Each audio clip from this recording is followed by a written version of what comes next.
Welcome to the groundbreaking news program that delves into the heart of Mormonism, your weekly window into the unique intersection of news, history, and culture that resonates with the tapestry of Mormonism.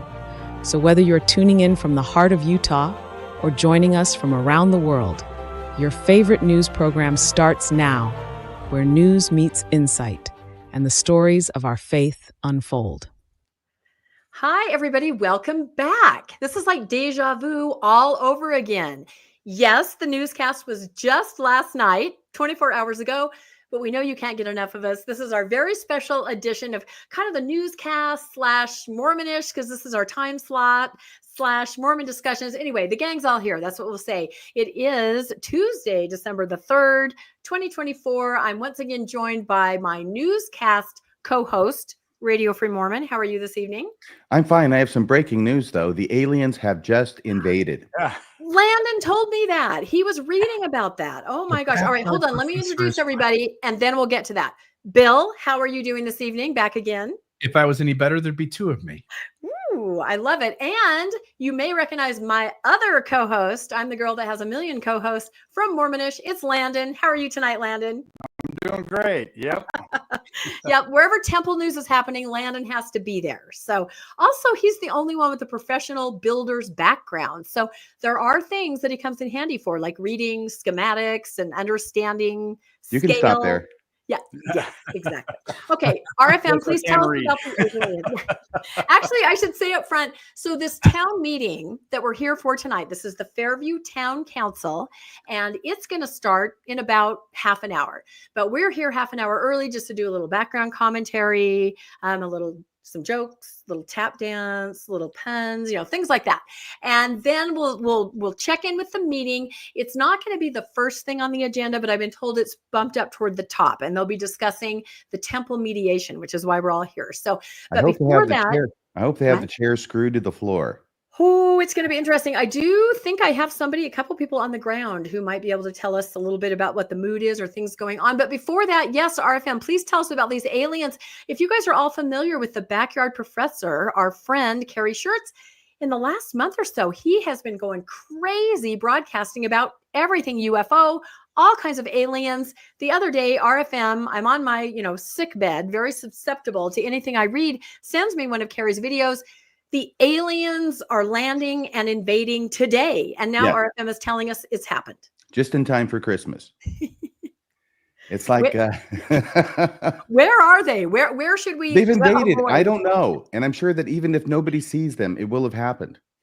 Well, we couldn't identify them. That was the problem. So because okay, I get it. UFOs. Did you have a role? I'm sorry, Landon. Did you have a role in that movie? It was a great movie, Harry and the Hendersons. Did you ever see that movie? No, I'm growing it. The hair length is as long as this process has been going on in Fairview. So that's right. Really? He's not going to shave or cut his hair until it's all resolved in Fairview, no matter what he looks like, no matter what comments we get. None of it. It doesn't faze him. He's in it for the long haul. Can I just say, that guy right there, right under the UFO? I think. You see it?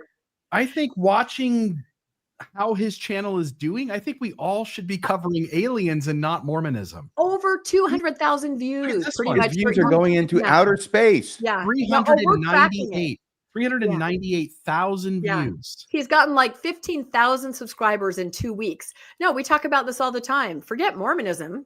I think, Landon, you and I, Mormonish, let's turn it into a flat earth channel. That could work. I think that's a niche no one's touched yet. It's a great idea. I think tonight's show may be the best evidence yet of Bigfoot. I mean, he's right here. We're having a conversation. Right, there he is. That's right. It's not AI, I'm telling you, I always say, if somebody's over a certain age and they can even grow hair, I think that's a great step, right? That's what I say. I mean, men and women, right? It happens to women too. Your hair gets all wonky when you get older. It's not good. And you know what they say about people with big feet. So, okay. Now we're going to go there. The question is, in the alien invasion, will Bigfoot fight for humanity? I would pay to watch that. Bigfoot takes on the aliens. I'm back in Bigfoot. I hope you got some friends. Yeah. I don't know. It's going to be good. So, I mean, have you been following this? You've been following it. You have, Bill, because you were just talking about how many subscribers Carrie has now. Yeah, it's pretty amazing. And he's showing footage. I mean, it's a huge niche. Like there are people all over that Apparently believe in this. You know, I don't know where I fall on the spectrum of that. When I was a kid, I very much believed, very much, you know. What happened? I don't know. I grew stopped up. believing in aliens. I stopped believing in the LDS Church. It's called growing up. Oh, I don't When I consider was myself a kid, growing up. when I was 7 years old in Longview, Texas, by the way, which is not very far from Texarkana, I think. Somebody, Adriel, was up there with a comment that she's in Texarkana. Anyway, reading a book. It was one of those books that has the photographs it's a paperback, right? Right. And in the middle, they have to put all the pictures in the middle for whatever reason when binding. And there are all these grainy black and white images of, UFOs and stuff like that. And I remember being seized with the absolute conviction that, no, this can't be true because the government says there are no UFOs and our government would never lie to us. Yeah. Yeah. And No, when did I you grew up lose from that that one, belief? too. Yeah. When did you lose that belief? Along the way. I was hardwired to believe in aliens. My mom was a huge conspiracy theorist. No moon landing, Area 51, the aliens are there. It's all real. So I was at Star Trek. I was raised on all that, kind of this weird combination of all these strange things. Mormon. Mormonism, Star Trek, aliens. Yeah. Okay, so anyway, do you want to set up what's going to be happening tonight so everybody will know what the heck we're going to tune into? Yeah, I think we said we're at 6:30. You want me to? I can try. Yeah, at 6:30, we're going to tune into the council meeting is what we're going to do. And we have That's about why 20 we got to minutes. set it up, right? Well, I think Bill has it. Yeah. Well, I wonder if we wanted to talk it all about like the agenda they set out, and then I've got the link for it, so we'll be able to go live to it when it starts at 6:30. And then, did you want to play that other video? Yeah, I was going to say that just literally like 15 minutes ago, somebody messaged me and said, "Hey, I'm on a business trip down there to Fairview. I brought my drone, as I guess a lot of people do on their business trips."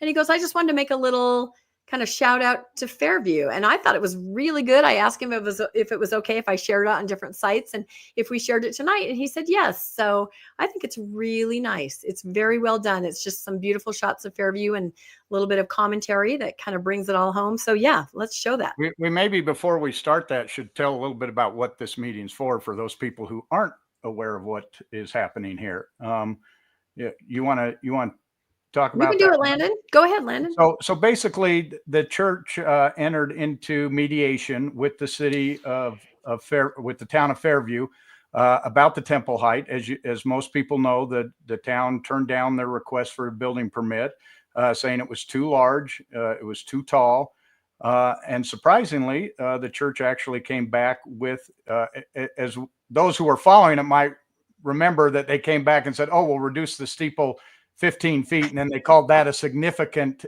concession, which was not a significant concession. So I don't think anyone had any hope of this mediation actually going anywhere. But the church actually came back with a revised, smaller temple. Instead of 45,000 square feet, it's now 30,000. Instead of 173 feet tall to the steeple, it's 120 foot tall. And instead of being two-story building that was 55 to 60 feet tall, it's now 35 feet, with some elements being 40 feet. So that is actually a significant change, especially the walls. The walls is the big thing. The steeple still, a lot of people in the town are still concerned about the steeple height being 120 feet. If you recall, during this, kind of the motto was not 1 inch higher, and the mayor kind of brings something back 65 feet tall, and they came back at 120. And so the town council in mediation agreed to accept this proposal. However, it still has to go through the same process. It has to go through planning and zoning. It has to go through the city council vote again. But they've kind of agreed that we could live with this. So tonight, they're going to meet and they're going to talk about the mediation. And I think the city council is taking some heat from the town people who are saying this is still too high. I think most people who look at this design say that steeple's really out of proportion, and it probably is too high. But we also have to keep in mind that the city council has access to something we don't. They have their lawyers who are telling them, advising them on, you might win this, you might not win that. And so, all through this process, the mayor has been crucial to making sure that he's keeping everything in line and organized. And we got to put some trust in these leaders that they know some things that we don't. And I think tonight their intent is to kind of explain it to the town and let the town people have their say in it. And I'll just show the original McKinney Temple plan. This is what you're seeing on the screen. And Rebecca, you just showed or just released information that one of the newer temples announced after this temple, since this is no longer the plan for the McKinney Temple, for the Fairview Temple. They're calling it McKinney, not us. And this temple is now almost identical to the blueprint for another one.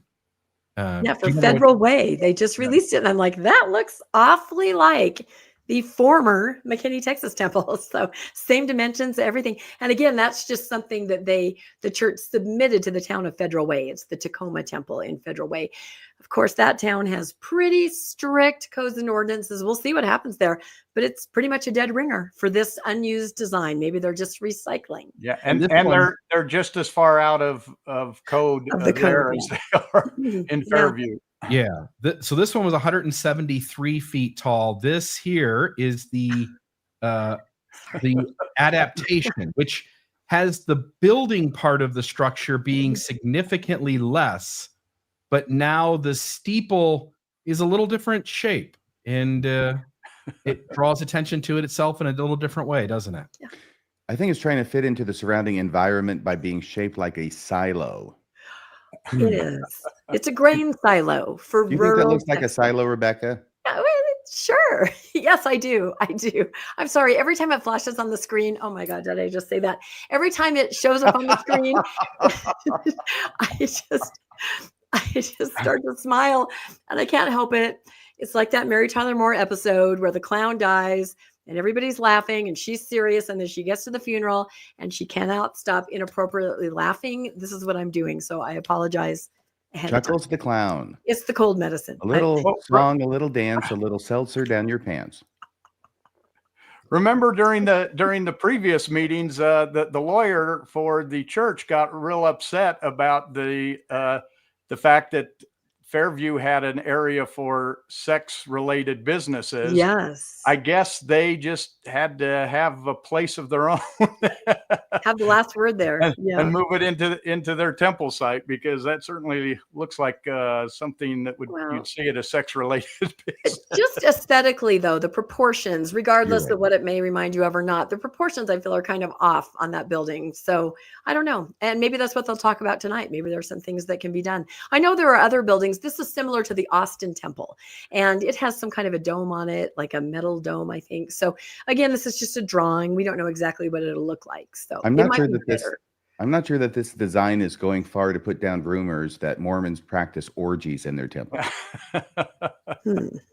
Yeah, I feel like little kids driving by will go, "Mommy, it's a," you know how kids are so honest. They're just so honest. Yeah, exactly. So does anything need to be said to sort of set up this video? I know you said that somebody reached out to you not too long before the show. Yeah, somebody just sent it to me, and they had filmed it on a business trip just today and wanted to just kind of make a little commentary and shout out to the town of Fairview.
I just thought that was great. I just love it how everybody is so passionate about all of these towns where the temple building is happening, and everybody contributes in their own way, whether it's sending somebody information or doing some commentary or making a post or creating a video. I just think it's great because all these towns mean something to all of us, I think is what I'm trying to say. And I did share the link to that video in the comments now. So if somebody did want to be able to watch that again, or to share it to sort of explain the difference in height between what the church is willing to settle for, which is still quite a bit higher than anything else in that town, other than you saw that water tower way off in the distance, and that was about it. Remember when they were making the argument, well, you have a water tower. Yeah. And we're like, well, yes, which we need for water. But the living water is more important than the water, right? That's how we're supposed to look at it. Well, to me, what's been really interesting is the reaction of other towns where they're building temples. And we talked a little bit about this on the newscast. But for example, in Vegas, second interview today from another news station that came in and wanted to ask Vegas, how do you feel? Will you get a mediation now? And also reporters calling quite a bit some of the residents in Cody. So people are starting to take notice. Look, there's a mediation here. What about over here? And then that's going to beg the question, why not over here? And that's, I think, when people might start digging into what are the differences between these towns and the whole scenario that played out, as the temple was being proposed and everything that happened, politically in the town. So what do you think, RFM? If I can make an observation, this mediation did not happen because the city of Fairview said, let's mediate. It happened because the city of Fairview said no. And they stood up to them in a unanimous vote, unequivocally. They stood up to them and said no. It was only after that happened, and who knows what else behind the scenes, but it was only after that happened that the church came to the table in a meaningful way. Yeah, and I'll say this. The church has announced a ton of temples. President Nelson has gone on a temple announcing spree where many, I think the far majority of the temples that have been announced are ones that have not been constructed, correct? They've not been finished. And 167 left to go and 200 over the lifetime of the church completed. So you can see how it's announcing is increasing, but building is not. Yeah. And the reason I say that is because the church, once it sort of gets through the local city government, town government, it's able to move forward, and anybody's going to have a hard time sort of fighting it after that. But the church has gotten maybe far enough in the process in a lot of these and announced so many that they might be able to go years, and we'll all sort of forget about it again until they go back onto another temple spree. And so it'll be interesting to see how they handle future ones that are left to work through this process now that everybody's had their eyes opened and everybody is going to have the ability, at least in many of these cases, to confront it very early on.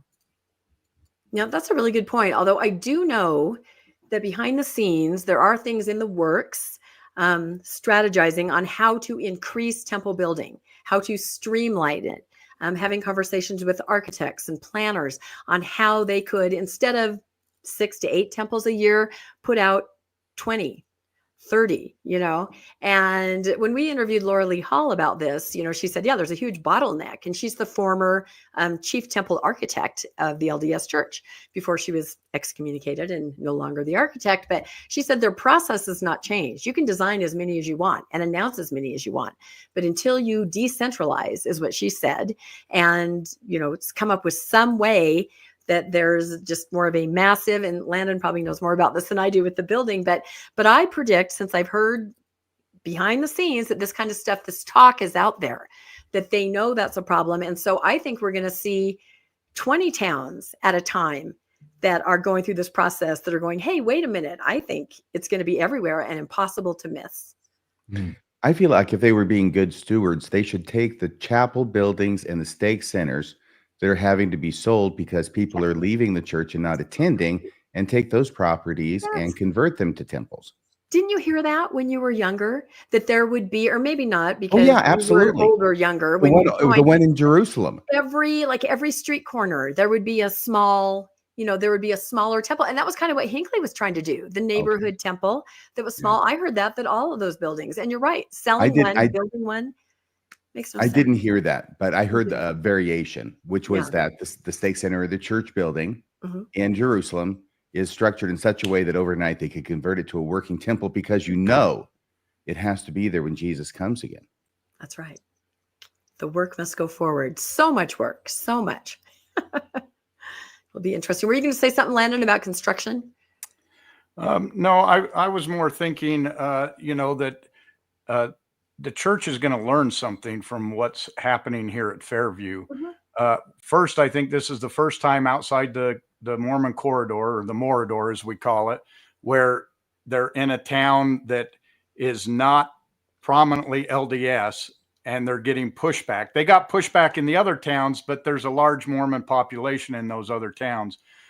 The difference between Fairview and these other temples is they had inside people on all the other projects. They had, they'd bought off the city council in Vegas. Allegedly.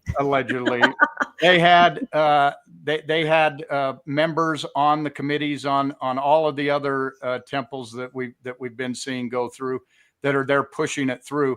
They did not have that in Fairview. And if anything, what I see is the church is going to learn from this, that before we announce where we're going to put a temple, we've got to have our insiders already in place and having them working for us on the inside, because that's what worked on these other temples in Cody, in Heber, in Vegas. And we see in Tacoma, where again, they just blow right through the codes there. Again, they're only allowed 55-foot tall structure, and maximum steeple height, religious icon can go 15 feet above that. So what's that, 70 feet tall that they can go? But one of the council members is LDS. So right away, you've got an insider working on your behalf. And I think you're going to see them start looking at where they're going to put temples, and they're going to try to get people on those boards before they even announce there's a temple going there. And the reason you're saying that, I mean, it's not like it has no precedent with the Mormon city council member in Cody, right? Yep. Yeah, it's getting to the point where Mormons are acting so badly that cities might be well advised to not hire any. Of course, would this be actually vote them into office? Yes, it's voting. Yes. And I do have to say, and this is negative, but I do have to say that some of the other towns have contacted me to say, hey, we have somebody running for our planning and zoning board. Do you know if this person might be LDS? This is somebody who didn't know anything about the church or care prior to a year ago, but now they're in Cody or they're in Vegas and somebody's running, and they want to know who's going to be on their council, and is there an ulterior motive? And that's really unfortunate. That's not how it's supposed to work, right? It doesn't matter what religion you are when you're voted into a position. But planning and zoning, they do. Planning and zoning is not you don't run That's for appointed. it. But like appointed, council, and usually towns can't even fill those. Right. So all it takes is the LDS to say, hey, next time there's an opening, you go volunteer, and in many cases you're going to get on because you're the only one on. Yeah. I was thinking of the city planner too. They were asking us about new city planners in Cody. Is this person? And again, you don't even want to be that person that has to ask that. But I feel like if the church emphasizes this, pretty soon that song, I Hope They Call Me on a Mission, that the kids sing, it'll be, I hope they call me as a city planner, right? They're going to encourage kids to pursue those careers so that they can, they can help temple building going into the 22nd century. Do we know from like Lori Lee Hall, which you've had conversations with recently, architect for the church, was what is the major architect involved in several, if not many of these temples, not the ones currently, but when she was all the big ones like Provo, all of them. Yeah. My question is, did she have any insider knowledge of? One thought I have is that there's a limited number of construction companies who build these temples, which is why you can only do 6 to 8. Yep. I have a hunch, knowing past history of Mormonism, that the church is very loyal to those companies who build the temples, that those are generally ran by people, would be my assumption, who have inside connections to the church and its leadership.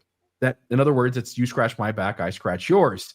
And did Lori Lee Hall have any information regarding that? She did tell one story, and she said, I was told to go out and check out this one particular company, and see what they might have to offer, because she was doing site selection, everything. And then, she'd look at all the different companies vying for this position, and then she'd choose one. And she did have somebody from upper leadership come back to her saying, why did you decide not to go with these guys? And the impression was sort of, maybe not so extreme, but there's sort of an expectation maybe that why don't you just go with the true and the trusted, the people that we know, But yeah, she definitely said the issue is centralization, what you just described, the same companies, the same everything. Now we know that recently some pieces of it, the little prefab temples, that happens in China, right? Some of the pieces, but the bigger ones, that's all right here. So she felt like decentralizing, which may mean, I don't know, what do you think that means, Landon? Like having a temple building crew in Europe or a crew, just spreading out the control. What she meant, and the church has increased. I think they did 17 this year that they're going to dedicate. And there's some remodels, so that kind of ups the number. Some are remodels that take less, but what they mean by centralization is, one, the church has its own project managers within the church, its own temple building. And so you've only got so many project managers, so you can only run so many projects at a time. Of course, you can hire more project managers and bring them in and train them, but that takes several years to get someone to know your procedures and how you build and what you do. The other problem is, though, exactly what you said, is they like to use those same contractors. Almost anywhere you go, you can name one of the 5 contractors that's going to be building the temples. By decentralization, she means you've got to use a construction company that's in Panama if you build a temple there, not one out of Salt Lake. And that way you're using their contractors, their subcontractors, and you can build more temples because now you've got a bigger pool of contractors to draw from than you have just here in Salt Lake. But don't these contractors, as I understand it, they adhere to very strict standards. Like they have to have, I think, like devotionals in the morning before they start work. They have to say they won't swear, drink, they won't draw graffiti on the it's a very, no wonder they go with the same trusted companies, because the people know what's expected. It's a very interesting process, I think. My person on the ground is telling me that the council members are coming in. So again, like I said to everybody, this will not be the first item on the agenda, but we might want to pop over and just see kind of how it's looking and see what's going on. Right now that it's not showing anything. I just did refresh it about 30 seconds ago. Ago. Then maybe my person on the ground, they haven't started to actually. Yeah, it is only 20. Can notify us of that just so I can make sure ours is working. I just saw their mouse is moving, by the way. Okay. They'll probably wait till they're seated. Yeah, they probably will. So. I'm going to circle it, but that's their mouse. I'm not doing that. Okay. Yeah, at least that means something's happening, right? Yeah. I hear something. The December 3rd meeting of the town of Fairview. We are here. We have a quorum to start the meeting. It's about 7:30. There they are. So I would ask you first, please join me in the Pledge of Allegiance to our U.S. and Texas flags. Texas flag, everybody. I pledge allegiance to the flag of the United States of America and to the republic for which it stands, one nation under God, indivisible, with liberty and justice for all. Welcome in the 4th grade again. That's right. Flag. I pledge allegiance to the Texas, one state under God. I don't know the Texas one. You're not going to see that in a lot of states. No. Do you know it, RFM, the Texas pledge? I don't. All right. How are we doing sound wise? Can we pump our sound? A patrolman. Do you want me to do it? Taking an oath of office this morning. We're going to do that this evening. And just so everybody knows, we're going to make some modifications to the agenda so we can get to, I know there's lots of folks want to have things to say. Yeah. So what we're going to do is we're going to go through consent agenda, which shouldn't take very long. We're going to skip the reports from staff. We have 2 public hearings that I don't think will take very long, and it's only fair. There's some people here that came for that specifically. And then after that, then we're going and have the discussion, the workshop related to the temple. So that, and then we'll go into our regular stuff after that's over. So let's, Chief, you want to bring? Mayor, Council, tonight what we're going to do is have a ceremony to swear in Sergeant Ricardo Hernandez. Sergeant Hernandez has actually been serving in the role of sergeant already, but we have not been able to come up with a date that his family could attend and see on all the first row that the family was able to make it tonight. So, I think there's a sweet spot with the volume where it's not fuzzy, but still able to hear. So Bill, I think is just going to have to play around with it. Here comes the new sergeant. Yeah, pick the right night to swear in a big crowd. Yeah. And folks are still telling me the sound is a little bit too low, so I tried to turn his louder. He's not talking into the microphone. Nobody's at the microphone. I feel it's going to get better if I they, think you'll be fine. yeah. This is just town business as they're waiting to get to the agenda item we're here for. So, and they'll be using their microphones for that, the council and the lectern there, or podium, which is at RFM. He's always quizzing me on that. It's a lectern. Thank you. You stand on a podium. Recent developments regarding case law and what they mean. Yeah, I'll just say while this is going on, because this isn't. Yeah, we can talk over this. This is fine. I can even just mute this for just a moment, maybe. Once they become I'll just note there are. foreign officers. Oh, let me do this differently. Sorry. There are lots of ways in which the church can make money off of temples by bringing in people who will be more loyal to the church. You increase, by increasing loyalty, you increase active tithe payers.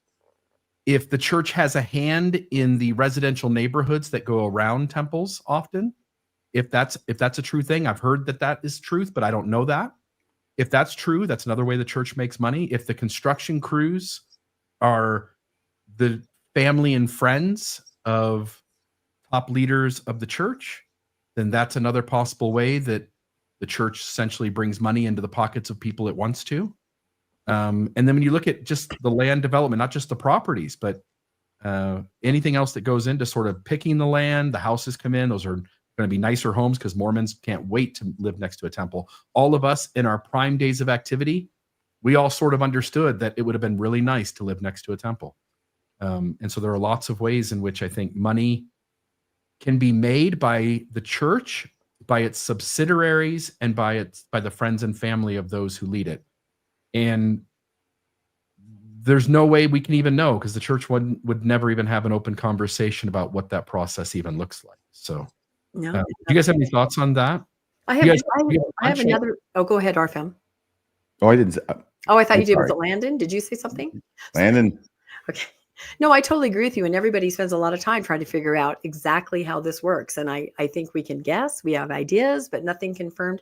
I was going to say, people in the chat are asking, do we know anything about, is this flooded with LDS members again? Remember all the other meetings, wear your white shirt, show up to the meeting.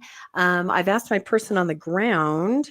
He says the lawyers are here from the church, but doesn't seem to be that membership number that we had before. So that's, and why would they? Basically, why would they? Because the Mormons are fine with it, because the church has approved it, which means the prophet has approved it, which means God is A-okay with this. Yeah. So whatever they're told to do, they will do. If they feel this is what God wants, then why show up? Yeah, and God I was just realizing that this is a much different and smaller venue than the last time. And then I remembered that the last time they weren't having it in the city council because there were going to be so many people, and they hired out this other place. Yep, they had to rent it out, and all the fire and police and everything around it. And I was going to mention that, yes, prior to this meeting, God told them that nothing else would do but 173-foot steeple. Remember that? And everybody had to get up in arms behind that. And now God has said, no, it looks like 120 will do. And so I guess that means you don't put on your white shirt for that. It's okay. I think you guys are making a great point. It's the whole adage, right? When the prophet has spoken, the thinking is done. And so whatever the church says, that's what the members will do. If the church says you got to write emails and you got to put on a colored shirt and you got to show up and raise your voice, then that's what you do. And if the church says nope, we've made an agreement, as you pointed out, RFM, there's no need to go any further than that. So why would they care at this point? Can I go out on a limb here and make a prediction? Okay, do it. Hearing no objection. I think we all understand that the fix is in. That they have reached their agreement, and that's the way it's going to go down. And that this is, of course, required by law to have citizens be able to comment. But this is just a dog and pony show. The mayor and the city council will take their lumps from the angry citizens, try and mollify them as best they can, and the temple will be built as agreed. That's my prediction. That's what you think. Yeah, I agree with that. It's hard to make an agreement and say, yeah, we can live with that, and then go back on it. They might be able to get some other concessions, some of the things that weren't answered, some of the concerns, Lighting. traffic flow, lighting, the name of the temple, that kind of stuff they might be able to extract. I think it's going to be very hard to get them to change the height of the steeple.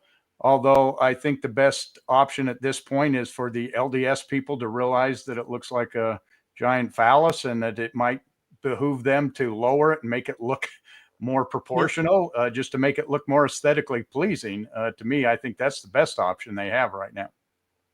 Yeah, but the voices of the residents need to be heard. Absolutely. And this is Texas. The voices have made a difference before. So I'm still optimistic that we may be able to lose some height on this. I'm happy about the walls. That's a huge win. The difference between 65 feet and 35 feet. But that spire, it still needs to be reduced. Do you want to mention at all the, I'm sorry, I'm not trying to blow anything for you, but there's an interview that you have that's going to come out with someone who's next door. Did you want to mention that? Yeah. He was the same person that I talked about who was mentioned in the Tribune article. And he does live right there. And as I read in the Tribune article, he said the same thing when we talked to him, which we'll air it at some point. And it was basically, a reasonable person would probably find this reasonable. We're closer than we were. Let's hear everybody out. So he didn't want to throw the baby out with the bathwater and say 120, no way. He wanted to start there and kind of see what else could happen. But you're right. He lives right there at ground zero. And as we read in the Tribune, and as he said in our interview, let's look at this. Let's hear everybody out. Let's be reasonable. So we'll hear this tonight. There are different opinions. Under the law is all I'm saying. Yeah. There are different opinions among the residents as you would expect, And this has been such a long battle, and scenario. Everybody has really heightened emotions about it. I mean, we all do, we all do who've been following it and watching it. And so, yeah. And I don't know what's going to happen tonight. I really have no idea. I know this is a win for Fairview. They've went up against LDS Corp and they got LDS Corp to bow down one knee. Yeah. That said, I can't get over it. There's a part of me that feels like somebody's got to have it's a lot of money, but somebody's got to take the church to the woodshed and just force them to test their legal argument to its logical end, which I think would fall on its face. And I think the church doesn't want to go there either. It's the reason why this finally came push to shove, and they're like, damn it, we couldn't bully these guys. We had to bow down. And so they did come to an agreement that was somewhere in the middle. Can I say that I think in every zoning, every city, every county, there's tons and tons of zoning, right? And the zoning says what can and can't be built. All right, so the next item on our agenda would be our citizens' comments. Well, this would be where any citizen wants to come up and address the council. We cannot respond at this point. And if you have comments about the temple, I would ask you maybe hold that because we're going to have a whole session on that if you want to. But if there's anything else or anybody wants to go up and speak to the council, please come forward. Let us know your name and your address. This won't be the temple. Anybody want to do that right now? I want to point out while we're waiting for that, that as post-Mormons, we want to. The temple. Sorry, it could be the temple. I turned it down. I didn't mute it. No, he told them to not address the temple till they got to the workshop. Okay, perfect. All right, sorry. So everybody's leaving. Thank you. You're going outside for a smoke. But one thing we need to remember is that, as post-Mormons, it's easy to say, oh, we want someone to take the church to court. But that's the town of Fairview does not exist to go against the Mormon church. They're just trying to enforce their codes, and they want to use their tax money for what it's intended for, roads and schools and that kind of stuff, not fighting the Mormon church. And so you're going to see that they're going to make concessions because they don't want to spend their entire budget fighting the church over a temple. And I suspect, looking at Cody and other things, if we remember that steeple height, that was one of the things in Cody that became a big contentious item, is to whether or not a steeple counts towards building height. Some people read the code and say, no, you can't count it towards the building height. And others read it and say, yes, it does count if it's part of the structure of the building. And then you get into that whole argument. I'm guessing that the city's attorneys were telling them, this is a fight that's a 50-50 and you're going to spend a lot of money and you may get nothing out of it. Why not take what you're getting with the lowered walls and take the steeple? Yeah, and please understand that it's not that you're getting nothing out of it. It's that you are going to spend millions and millions and millions of dollars that this little city of Fairview doesn't have. They're going to have to hire in not just another attorney, but attorneys, basically a firm to go up against the church in this. And they're going to have to pay them all and their staff and everything. It'll be millions and millions of dollars, and that has to be taken into consideration. Is it fair? Well, I don't know if it's fair. Is it reality? Yes. The only thing I would ask now is, a lot of people, at least as far as I know, some people donated to the town of Fairview to cover legal costs of a court action that will not take place. Hey, Bill, it's hard to hear you right now with that background speaking. And I know what you're saying is important. Yeah. So let me just, and I just want to make sure I don't miss the main part of the meeting. Right. A lot of people donated to Fairview. Some people donated to Fairview, at least, to cover the legal cost of a potential legal proceeding, which isn't going to happen probably at this point. What happens to that? Does the town of Fairview send those back to who gave them, since they're not using it for the intended purpose? My hunch would be they just put it in the coffers and keep it. And that sort of seems unfortunate as well. Yeah, no, if you read all the instructions for donating, it said that anything that was not used in the legal defense would go to, and then they listed a charity. Okay. But I don't know about that for sure, because now maybe none of the money will be needed. So I'm sure they'll address that at some point. But when you talk about that amount of money, and oh my gosh, my voice is going to go away. It's going to betray me. Keep in mind that the residents, individual people in Cody and Vegas, are paying this kind of money out of their pockets to keep this fight going, because both of their towns have said nope, and in fact joined up with the church in Cody. So we're talking about so much money, and we're talking about residents in Heber too, who put their own money out there, that level of money to hire exactly what RFM said, teams to go up against the church. Yeah. And a lot of those groups are doing the work on their own. They're providing the information to the lawyers and doing the research for the lawyers. They've all become paralegals, and very good, very smart. Okay, let's check. I'm just checking in to see what's going on. Please check in. Chief, you're not coming up, are you? Oh. Someone in the comments said the funds are donated to local charity Friends of Fairview. That's where the funds go. That's great. Mike Smith, 1670 Ashcroft in Thompson Springs. Hi, Mike. And I was a previous board member of the HOA and all this. This all looks great to me. Okay. So I'm in support. Thanks for saying that. Appreciate you coming tonight. Okay. Anybody else? All right. I'll close the public hearing. Oh, there we go. Council, anything else we need to talk about? You ready to vote? Anybody want to make a motion to approve this? Oh, and I wanted to say that Nemo wishes everyone well. It's the middle of the night for him, but he said he'll watch it first thing in the morning. Request. They haven't invented alarm clocks yet in England. He needs to sleep. He's a growing boy. Ashley Foreman says your coverage of this has been inspiring, Radio Free Mormon. It is activism and social change, and it's most effective in compassionate form. Thank you all for being reasonable and relentless world changers. Wow, thank you, Ashley. Enjoy your new garage, and welcome to Fairview.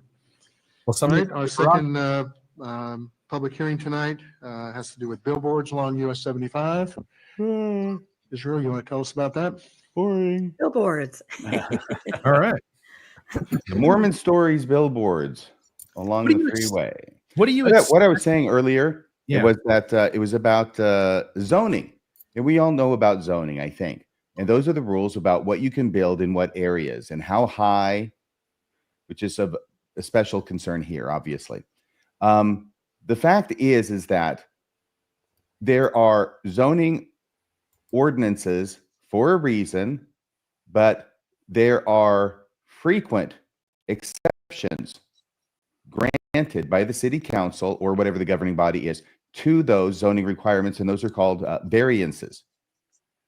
So it is very common for buildings to come in, ask for a variance from the zone, and the city council may or may not grant it, but they have the power to grant variances to the rules of zoning, right? Unfortunately, first off, fortunately, it's good that the city council can break the rules for certain people to allow variances, right? Unfortunately, it creates an area that is rife with the possibility of corruption. Yeah, I think we saw that in Vegas. I think you just saw it in the previous motion where some guy wanted his garage built, and it took everybody sort of approving that it was outside the rules and go ahead and build your garage, and congrats on your new garage. And I'm glad you were watching that. Yeah. Anyway. I am. No, that's exactly what it is. Now, this is a rather extreme variance, but you know, it's a rather extreme building. Yeah. RFM, you'd mentioned one of the things when we were discussing with you, why would you go to mediation as a town, and why would you want to mediate as opposed to litigate? Great question. Let me tell you something. With almost no exceptions, with almost no exceptions, any resolution of a case outside of court is better than any resolution of the case inside of court.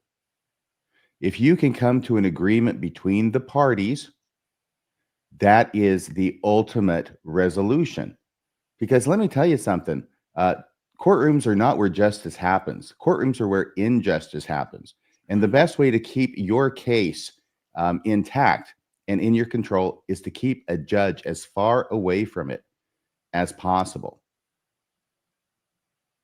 Yeah, I remember one of the lawyers at my work told us, he said, you guys all go in thinking that you're going to go into a courtroom and get a just decision, and really what you get is just a decision. Well, that's true. And of course, it was Ambrose Bierce who, in his Devil's Dictionary, defined a lawsuit as a mechanism into which the participants enter as pigs and end up as sausage. Okay, I'm being told it is the very next item, so okay. I'm not sure how much longer this goes on, but it is imminent. My name is Stephen Thompson. I'm the asset manager for the Lawler family. Okay. Any questions for Stephen? The other benefit is going to be those downlights will light the pole, the lower part of the pole, so we'll have a lot less issues where we have. We're still talking about the billboard. I have a question for Stephen, but it's probably not relevant. Yeah, well, it's not shining up. That's the best play. Yeah, you bet. Oh my goodness. Yeah, what I really hope happens is that the town council will be able to tell the residents, what happened behind closed doors. Give them some perspective. Maybe each of these guys got $10,000. Yeah, maybe. And then the residents, of course. Mr. Wraithman Blue says, it's not Texas without a one-legged Texan. Oh.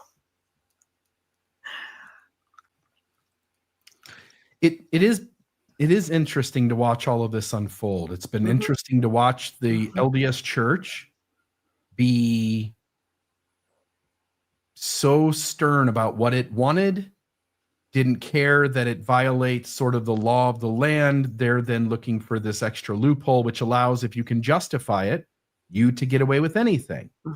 And then to see most of the cities where temples are going, most of the towns or cities where temples are going, they didn't really know what was even happening until it was already done and agreed to. And so they really didn't have any ability to fight it. And as you guys behind the scenes, Rebecca and Landon, as you guys behind the scenes have been making this public knowledge for everyone, including these towns and cities, it's to the point now where the church now has to reframe how it goes through these processes, because it now has to assume that cities might get the heads up earlier. The citizens of the city or the town might get the heads up earlier, and they now have a fighting chance to bring this under control. somebody suggested in the comments, maybe the church will ask for an even bigger temple now, so that when they give a concession, it allows them to have sort of what they want. And that would be crazy, right? Like a 4-story tall, 5-story tall. Well, those games, that's ridiculous. It's like negotiating 101, isn't it? That's not surprising. Would it be? By the way, everybody's entering a negotiation. It's in the pawn shop business. Whoever sets the bar for where the negotiation's going to be gets to control sort of what direction it heads in. Who gets to make the first X or O in tic-tac-toe? Yeah. If you have that power, you can win every game. By the way, look, I know this is kind of a long shot to the city council people. Is it just me, or do they kind of look like aliens? Oh, here we go.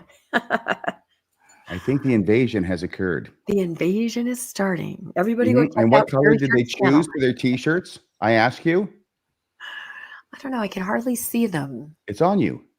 Oh, this shirt, green. I thought you were talking about the council members. Yes, green. Oh, green, like a little green man. I see what you're saying. What's the chances that the BYP's expert is just one more false prophet? I've sorry, seen a I lot had to of think. prophets in my day. I had to think because I'm dealing with all these parallels that the apologists put forward to the Book of Mormon being true with ancient stuff. I just had to think, okay, so Fairfield, I make the joke about the aliens on the city council. The color of their t-shirt is green. Therefore, the Book of Mormon is true. Yeah. I'm in. I believe you. I believe it all. Okay, thank you. Pass our good wishes to Miss Lawler for us. Okay, we're going to go now to what I said earlier. We're going to go to our discussion items, and the first item we're going to talk about is have kind of a workshop arrangement where we'll take comments from the residents about the mediated settlement that we have with the LDS Church. As you know, we've been working on this since March of this year. There's lots of discussion about that, both online and in person. The council's been involved in numerous meetings associated with this. We've had several meetings with various attorneys, the LDS folks from Salt Lake City, and we were encouraged to go to a. Oh, was that? Oh, okay. There we go. We were encouraged to go to mediation, which we did Monday 2 weeks ago. And then coming out of that, we had a meeting with the council a week ago Monday. And then coming out of that, we came and said that we need to give our residents a chance to chime in on what was discussed. So what in general, we're going to put the pictures up here. In general, what has changed? We were starting with a building that was of great concern, twice the size of this town hall building, about 45,000 square feet or so, 65 foot high, and with a 109-foot spire on top. And comments that I personally made and other people made, it was just too big. It didn't fit in the area. The church was requesting a conditional use permit, which, by the way, every other religious institution in town did that as well. So other people have been through this. So this is nothing new we're doing. But we're looking at the size of the building and such. So as a result, we were encouraged to go to mediation. We had the mediation. It was presided over by a former magistrate, federal magistrate named Jeff Kaplan. The parties, we were in our room, and the LDS folks and their attorney were in another room, so we really never saw each other, except when we walked out. But this mediator walked back and forth between with trying to come to some sort of conclusion. And during the course of that day, he came back with a very new proposal from the LDS folks. And what you're seeing in front of you is what the new building is proposed to be. It's a little less than 30,000 square feet, as opposed to 45,000. The building height at the edges is 35 feet. That area right up where the little, I call it a tower now is, there's another 10 foot up there. So it's not quite 35 feet all around, but most of it's 35 feet within our 35-foot residential code for that area. And then the tower, as I'm calling it, where it says it goes up to 125 feet, it actually goes up to 120 feet. That was one of the things that they agreed to do, is come down to 120. And then there's that, we're not even sure what's on top there. It looks like a lightning rod or something, but we're not sure how high that is. But that takes up some of the 120 feet or so. So that's what we came away with. I signed an agreement, and our Mayor Pro Tem was there. John was with me. And I signed an agreement saying that we signed, and the LDS folks signed, saying that this was a memorandum, non-binding memorandum of settlement, that we would agree to do this. So anyway, that's where we ended up with that. The council met. The council approved that a non-binding memorandum of settlement unanimously. There were 6 of us there at the time. Councilman Ricardo Dory has been spoken to over the phone, and he agrees also with it. He's not able to be here tonight because of a business meeting. But so anyway, that's where we are right now. And that, as things would go forward, what would happen, assuming everything stays in place, is that the LDS folks would come back through the process that they went through before, planning and zoning, just like happened before. They would submit the drawings and all the things related to dark skies and landscaping and traffic and all that will be presented there. They haven't, this was made up during that meeting, so they don't have the details and such on it, other than the physical size. But all that would come back before as a public hearing within planning and zoning. Whatever happens out of planning and zoning, then it would come to the council. Timing on this, we're thinking February, maybe the P&Z meeting would occur if they can get all their work done. And then the council would see it maybe in March or so. And if they don't get it done, it'd be a month later after that. So anyway, so what I'd like to do tonight is give an opportunity to our residents that are here want to comment on this. I'm going to ask that we've got a lot of people here. And I appreciate everybody keep it civil as what we're talking about. The issue is the building and the building size. And I'm going to ask Josh, if you can you kind of time things? We as the council can interact with you on this kind of discussion here. So if there's something specific you want to ask us or ask one of us, please do that. But we are going to try to keep it moving so everybody who wants to comment has an opportunity to do that. So yeah, do it 3 minutes, and then we'll see where we go with that. I won't be very hard and fast on that, but we give everybody an objective to get on that. So again, if you want to come up and speak, please do. Again, identify yourself, your address, and we'd love to hear what you have to say about this proposed settlement that we have with the LDS Church. So who wants to be first? And I'll just note the lawyers for the church appear to be in the back row, sort of covering up, but I wanted that to be full screen so people can see. My name's Ben Brown. I live at 717 Mustang Drive. I didn't want to be first, but I will be. Got a question or two. Would you please explain what non-binding means? That means that we can change it.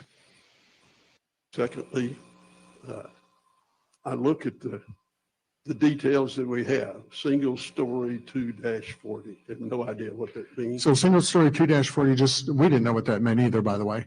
But in that center room, or the area where it's 10 feet, a little bit tall, the 10 feet high addition on the roof, inside the building, again, this is 1-story building. Inside there, they have celestial rooms, it's called. And there's special rooms where people go to pray and be close to God. The building that was originally proposed, there were 4 of those rooms in there, and I forget the number, but I thought they each held 30 people. There's 2, and each of them holds 40 people. That's my understanding of that. Okay. We're talking endowment rooms, right? Bring it up is at the last presentation, we were told that the building was a 2-story building when in fact it was a 3-story building. Secondly, we don't have enough details on the plans of this building to know what's inside it. You mentioned celestial rooms. I presume they always put in their temples, that's there. And you say 125 feet to the top of the finial. It's actually 120 is what 120. There's a question of, is that really 120 feet? Is there anything above that 120 feet? No, the 120 feet, as they told us, goes all the way to the top See, there it is, right up, like, it's the top of looks like a lightning rod. That's where the 120 feet is. Okay. And that's from the ground up to there. Okay, that's from the ground up. Yeah. And there's several building wall heights. One of them is 35 feet. Yes. There are several others. So I'm not sure how that fits against our ordinance of 35 feet. So I guess when we get some details, at the planning and zoning, maybe we can have more cogent discussion. But yeah, as we get more information, we'll get it out to everybody. If something comes in between now and then. So I guess the last question, what are you guys expecting out of the Planning and Zoning Commission? Anybody want to answer that? I mean, from my perspective, is they're going to go through the process. They're going to ask a bunch of questions, all the things that would concern us: landscaping, traffic, dark skies, how lighting is going to be handled here. One of the things about what if games? What's that? What if they deny? Then it will, just like before. Then we go back to the council. If they deny it, then it requires You a have the simple majority. To hear and deny or accept after that point. Yes. Yeah. The council would be in the council's position to deal with that then. Yes. Okay. Thank you. Okay. Thanks, Ben. Okay. Anyone else wish to come up and? Yes, sir. I'm Rick Edel, 950 Circle in the Woods. Hi, Rick. Hey, how are you? Did the church, we went to mediation, typically those are due to conflicts that need to be resolved in one form or another. Did the church threaten to sue? Oh, I'm sorry. Did the church threaten to sue if we didn't meet their requirements? That was not said this time, but it's always been, it was said directly before multiple times. And our assumption is that eventually, if this is not approved, yeah, they would sue. That they will come after us. Yes. All right. So they negotiated down to 125 feet. And I looked at some pictures of Mormon temples online, and it's not a lightning rod. It's a golden dude. Well, it's not Moroni. No, it's not an engine. It's not a Moroni. No, they told us it might be a lightning rod is what it might be. Okay. They tend to be stark white and brightly lit, not very attractive, and certainly not in coordination with buildings around. My question, though, and I'll be brief. We negotiated up to 125 feet with them. What did we negotiate? What were our maximum elevations prior to negotiating to 125 feet? So we went into this like most of the people with the green shirts on. No, 42 feet height of the building and 68 feet height of the top of the spire. Okay, so we negotiated from 68 feet to 125 feet. Yeah, it's 120. Yeah, Okay. You're correct. It's 120, but I mean, it's still 120. What's showing on the slide is incorrect. Yeah, it shows 125 on there. It's 120. Yeah, the one I have is marked up, but it's 120. Final question. But yeah, we negotiated down from 174 basically. The big deal from our perspective was the building. The size of the building was just, as I made the comment, it was twice as big as this building. It was humongous. And they came down to a one-story building, which is a significant concession on their part. Where did we get the 120 feet? Where did we come up with that? They came up with that. That's what they wanted to do. Yeah. Okay. That's all my questions. Thank you. Okay. Thank you. Who else?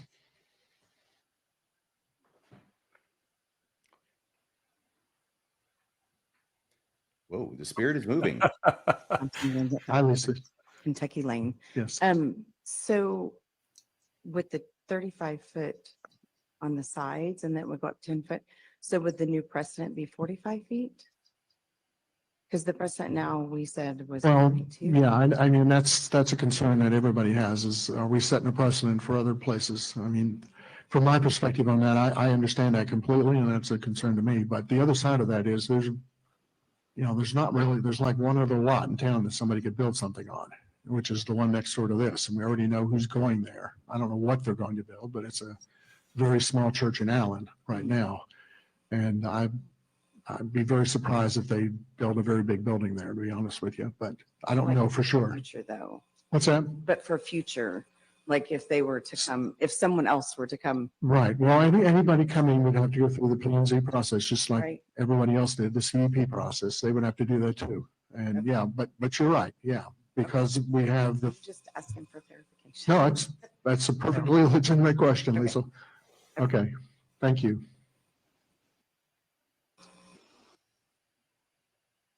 Good evening. My name is Rick Dunham. I live at 151 Horseshoe Bend. Hi, Rick. My position hasn't changed since this meeting we're in back in March or April. Has or has not? Has not changed. Okay. Okay. I still am maintain our current ordinances or the past precedences, whichever stands, which I believe are 42 feet and 67 or 68 feet. 68. That's what we told them. That's where I'm at. I have a question for you all, just to be clear for myself. If this was approved at 125. 120. Or 120. Yeah. Does that become the new precedence? Does that become the new standard? For the next church that comes in, will they be able to build to 120 or seek approval for 125 or 127 or whatever? They would come in and they could seek approval for whatever they choose to make. Yeah. Absolutely. That would be, that's my biggest issue here, is we keep sliding the marker, and pretty soon we no longer have ordinances that we can enforce.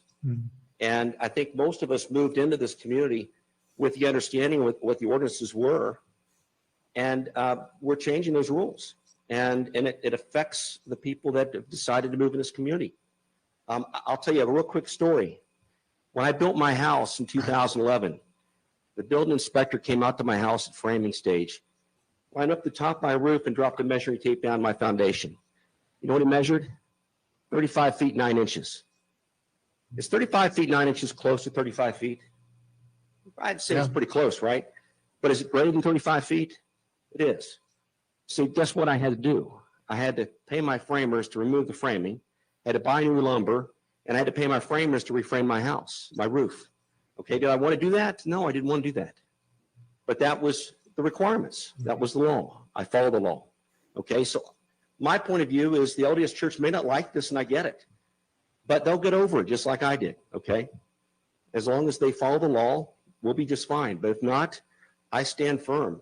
Not any changes, not an inch, not a nanometer above what we've already established. Thank you. Okay. Clark, I think this might be a good time to talk to our LUPA and how this church and really all churches have that in their back pocket, or that they can use that. Would you comment on that, please? RLUIPA is the federal law that could apply in this case, that prevents municipal ordinances from unduly interfering with the free exercise of religion. And thus far, the case law, that statute was passed in 2000, year 2000. Thus far, the case law is mixed, but this would be a novel case. This would be a new concept as far as the type of claims being made by, in this case, the church. And they have told us that they will sue, and it will be under RLUIPA and possibly Texas statute for the restoration of religious freedom, which is probably even further reaching than RLUIPA in terms of offering protections for religious land use. It's so you're not just dealing with the local law, and in fact, you're dealing with federal and state laws that restrict the application of local laws when it's a religious institution attempting to use its property for religious exercise. There's a very difficult burden of proof that comes into play for municipalities under RLUIPA and the Texas statute. Anytime you're in litigation, both sides face risks. And one risk that the town would face, it isn't just being sued, it's being sued and potentially losing, and having a federal judge order the town to allow the church to go with its original design of 174 feet. That's a potential outcome. And pay all their legal fees. And pay their legal fees.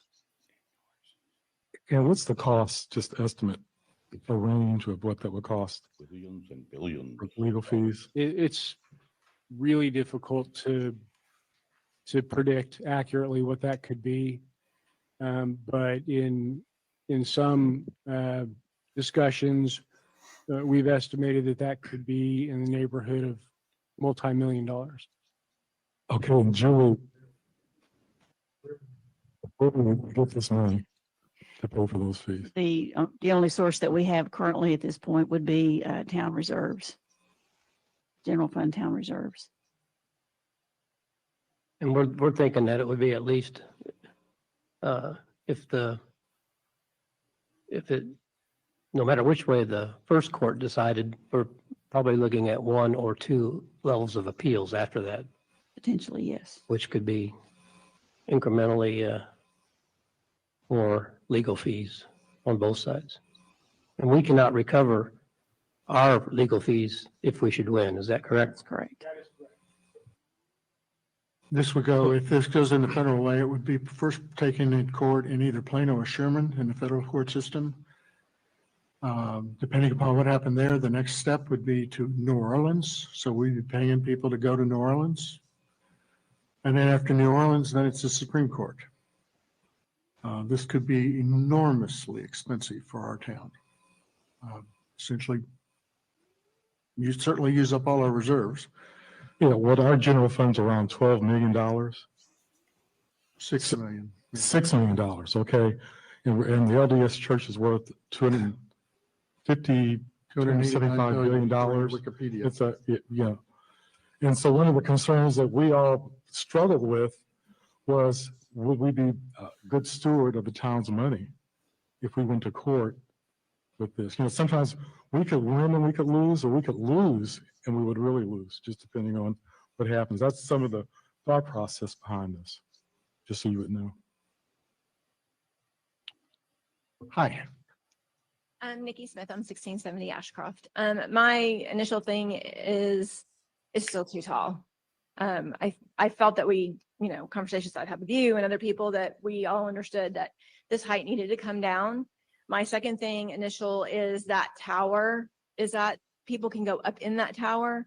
So they can go up there and they'll be looking down in my in-laws' backyard, seeing them in their swimming pool. I mean, is it habitable that they're going to be able to go in there? And how big is that? Is that a 10 by 10 tower? Or is it 100 by 100 tower? Or, I mean, we don't know the answer to that right now. I do know that it is open in the middle.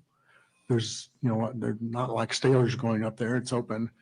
One of the things that and this is just me talking, but lighting and stuff, instead of being from the outside, there are actually windows in there. If you see that upper part and lower part, those are actually windows. It's glass. and we're not going to let them light that up, I'd hope. Well, they have to comply with our dark skies standards. So, they've already told us they would do that multiple times. So whatever that is, we'll look at that when we get to that, and we'll bring people in that are very familiar with that. So, but yeah, they could light it from the inside as opposed to the outside, which I think would be a lot more attractive, frankly.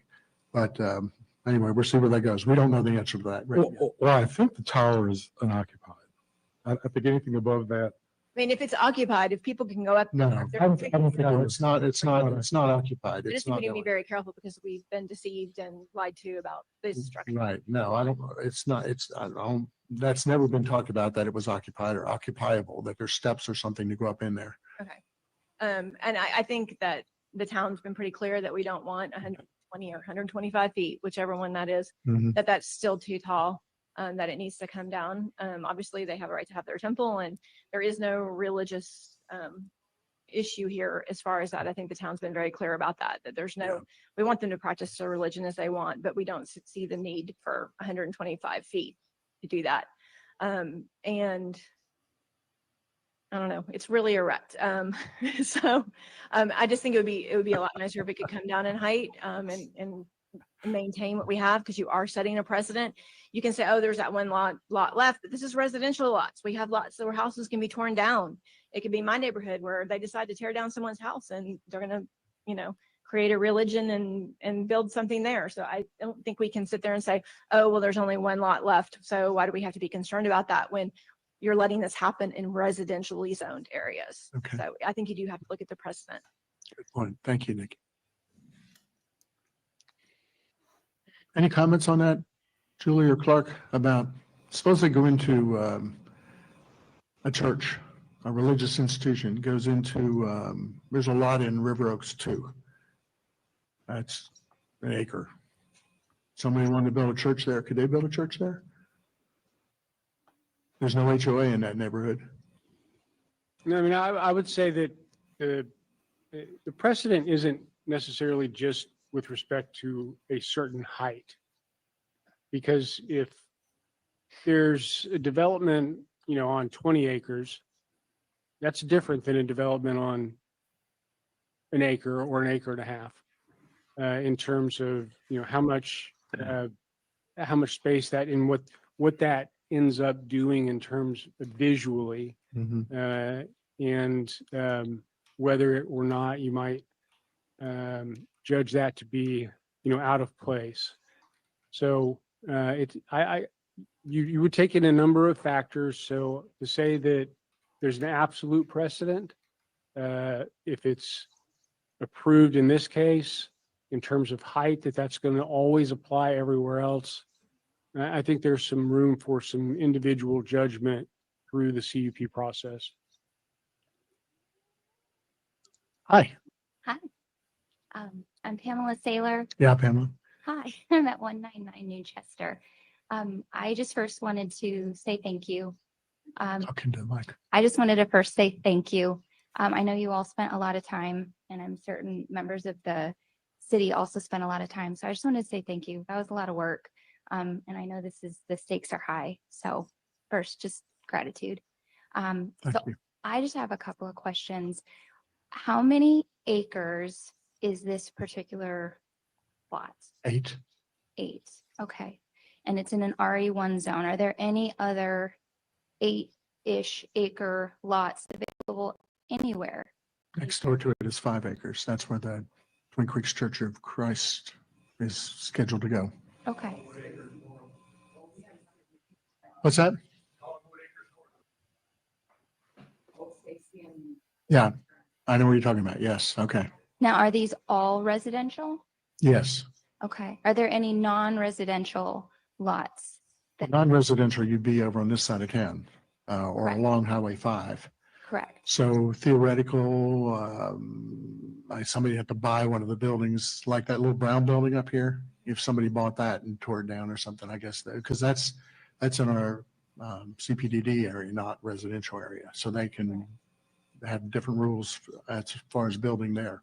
Correct. And then how close to residential homes would, say, the little brown building that you just referred to, how close to a residential community would that be in? I don't know. It's like a 4-acre lot or 5-acre lot, something like that. I don't know the answer to that question. Okay. I'm just curious because I know there have been some discussion about temples have lately been needed to be built in a residential community.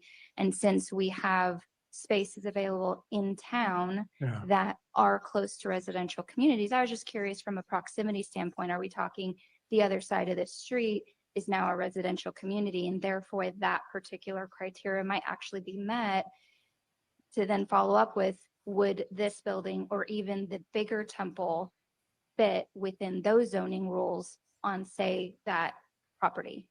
In the CPDD, they still process, they have to go through with warrants and major warrants and stuff, and they would have to apply just like they did going through planning and zoning and such.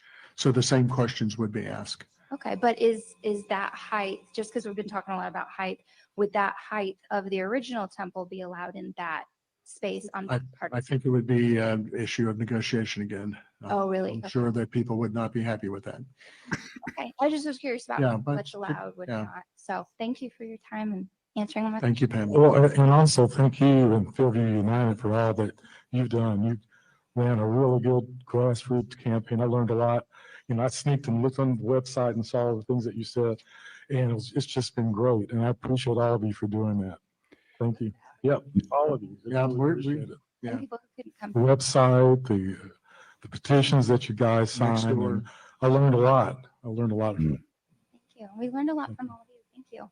Thank The you. fix is so totally in. You can tell from that. He's speaking of her in the past tense and Sure. complimenting her excessively. Gary Carter, 1000 Timber Lane in Fairview. Mhm. I appreciate all the hard work and thought you guys are putting into this. I don't think it's time to back down. I really don't. This temple and Austin's temple look very similar to Tucson. In Tucson, they held their ground and they came down to a dome rather than a spire in the middle of that building. And I think we ought to hold to our ordinances to actually hold them to the 68 feet that they've set precedent for with their temple, with their current worship, place of worship. My fear is that though we don't have a lot of empty lots out there for sale that you're thinking about, there's plenty of large lots or aggregates of lots that could be collected up. And this could set a precedent that we really, really don't want to have when those lots actually get sold and somebody I just decides to put noticed the another first time their lawyers worship are center talking together to each other as and build something going on. like this. So I think the only thing, well, two things that I'm concerned with is that height. I think you can hold them to something that's lower than that, closer to the 68 feet. All they have to do is drop that dome down to the building and they're there.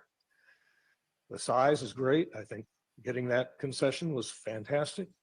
I want to see what they propose for lighting because the lighting that they proposed before would be horrendous. Yeah. Thank you.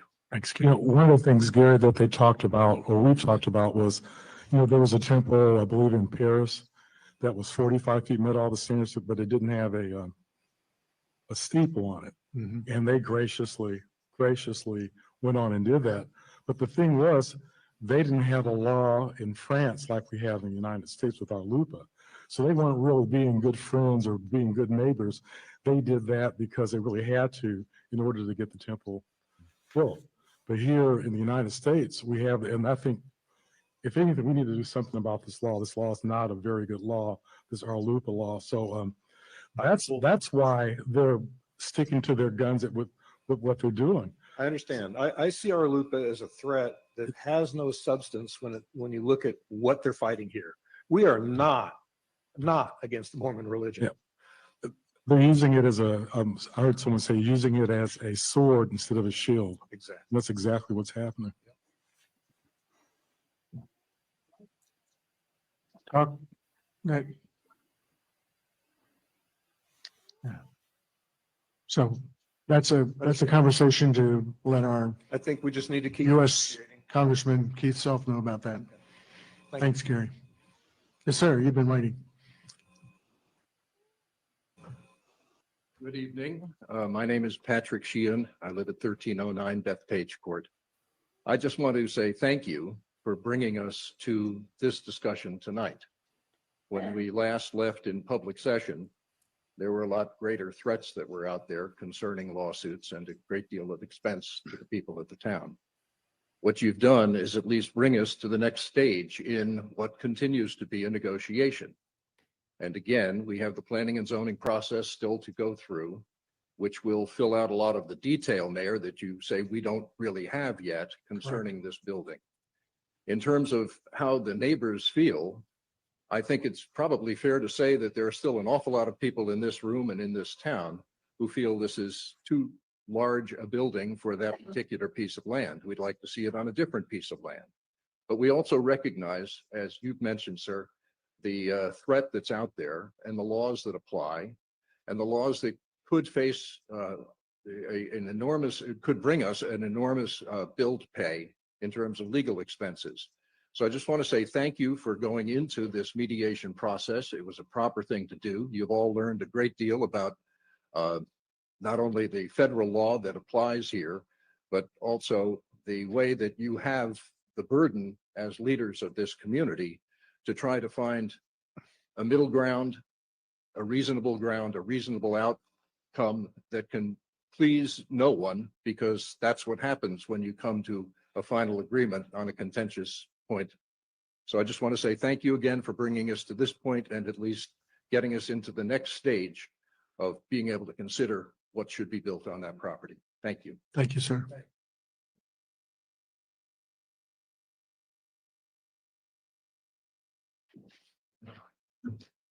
Hello, my name is Steve Fordori, live at 190 Horseshoe Bend with my wife, and we've been a resident for about 20 years.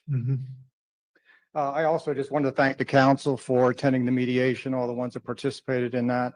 I know it's a part of the process that needs to be done, so thank you. But my personal opinion on that is I hope that everyone here is not looking at it as a negotiation. It should not be a negotiation. We have our ordinances and they should be followed. We've already given enough to a number of the churches around, and I think at this point we're high enough. And of course, the LDS meeting house already has the highest steeple. So, and also I look at it as two options.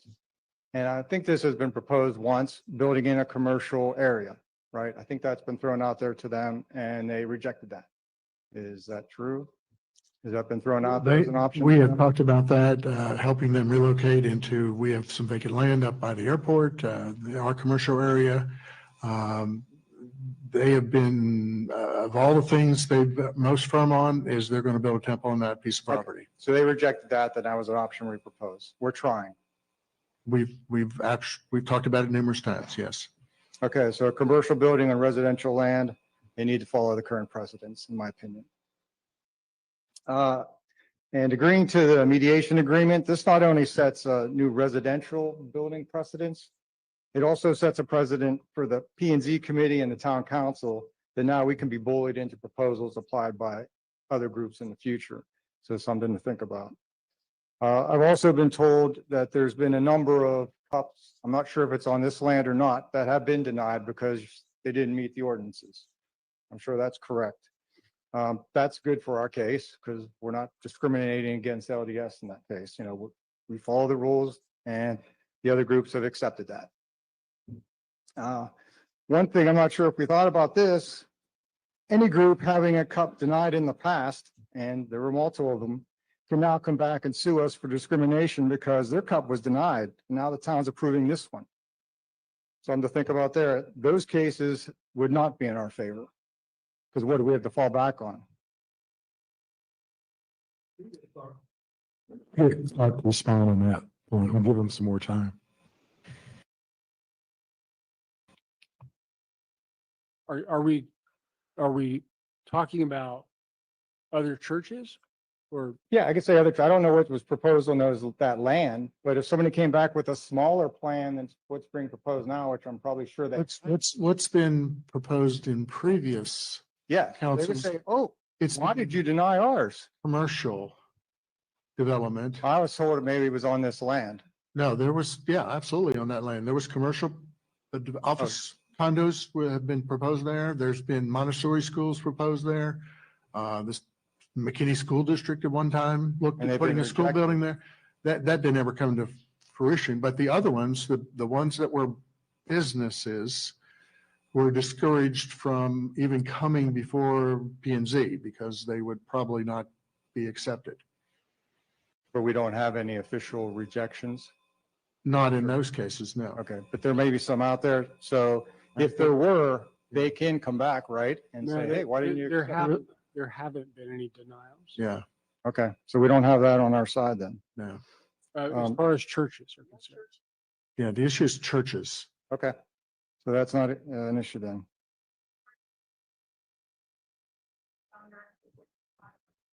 Merlupa doesn't protect commercial, it protects religious. Okay. We're just talking about churches. There have been no denial. Okay. So in my opinion, though, the LDS case can be won. And if by chance we could be sued by other groups for some reason or another in the past, you know, we would lose those because we're not fall back on. But so it doesn't matter. What would you think we would win? Why do you think we would win? I think just based on the case, things are in our favor. I mean, I was going to get to it. You know, we talked about our LUPA. it states that you can't have it can't be discriminated against religious. LDS already has a meeting house on site, so they can't use that. But it also states that they still need to follow the local building ordinances. It's there, it's stated there. It is. And that's the only thing we're asking them to follow. So that is, definitely good for our case. Okay.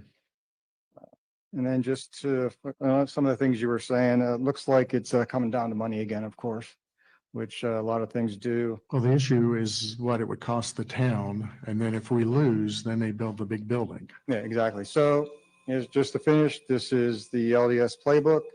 Pick on the poor small towns. Normal. It's been happening all around the country. That is happening all around the country. You're correct. Thanks. Thank you. Yeah, the city council is giving every evidence that they're not happy about it, but these are the facts, Jack, and this is the way it's going to have to go. Alicia Keeney at 171 Horseshoe Bend. Many of you are on record stating that you wouldn't approve the temple with a structure height taller than 68 feet. I hope I'm wrong, but it appears your word carries very little weight. We have fought for 8 months against this $260 billion bully whose predatory behavior towards small towns has been despicable. I thought y'all were going to be the heroes, not only for the residents of Fairview, but for others who have been trampled on by the LDS. Y'all are so fearful about a lawsuit. I say bring it. Let's see what happens when the largest single landowner in this country, the richest religion in the world, sues a small town in Texas of 10,000 mostly senior citizens. How do you think this is going to be perceived by not only this country, but the world? I wonder if the optics will encourage more whistleblowers to come forward or embolden more sexual abuse victims to speak their truth. I can't imagine a court in this country believing that they're substantially burdened when there is a barely used temple 30 minutes away, and the only reason they haven't broke ground in Fairview is because they're hell-bent on substantially burdening the residents of this small town. Our LUPA was never meant for giving religious institutions supremacy over secular entities, and those wielding it like a sword need to be stopped. Thank you, Alicia.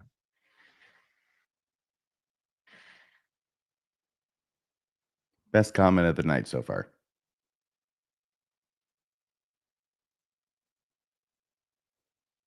Hi there. Hi. Marlo Ballard. I live at 130 Horseshoe Bend in Bridal Gate. And I have to say I'm much happier overall with this. I want to thank you for working so hard on achieving this. This building is so close to being right. But man, there's a section there close to the top that just looks really, really disproportionate, not a place. If we could just remove that section up there and bring that dome down, boy, we'd have a winner chicken dinner, okay? I mean, LDS would make a lot of people in this town really, really happy if they would just take that dome down. They have the beautiful temple they want. They would have the goodwill of the people of Fairview. We're so close. So, you know, I see us this kind of as the road not taken. You know, we as a town, we have to decide which road we want to travel on. Are we going to take the road that is well traveled and more likely to be predictable and know where we're going, or, you know, are we going to take that road that's less traveled and a little bit unnerving and not really know where we're going? That's a decision that we have to make as a town, all of us collectively. I'm still trying to decide how I feel about this. One day I feel one way, the next day I feel the other, but I tell you, I am very afraid of precedent. I just don't feel like it's right for one powerful entity to bully their way and make this precedent our new precedent. It just feels so wrong to me. And that's what I'm really struggling with. Why can't they just be the good neighbor and just build that beautiful building, but just, just try to be a neighbor to us. That would be the most neighborly thing that they could do. I don't know, I'm rambling, but I just wanted to state how I felt about all of this. And like I said, I think we're all just trying to digest it and figure out which road we want to travel down. That's our hope too. And I hope that, we have 3 representatives of LDS Church here now.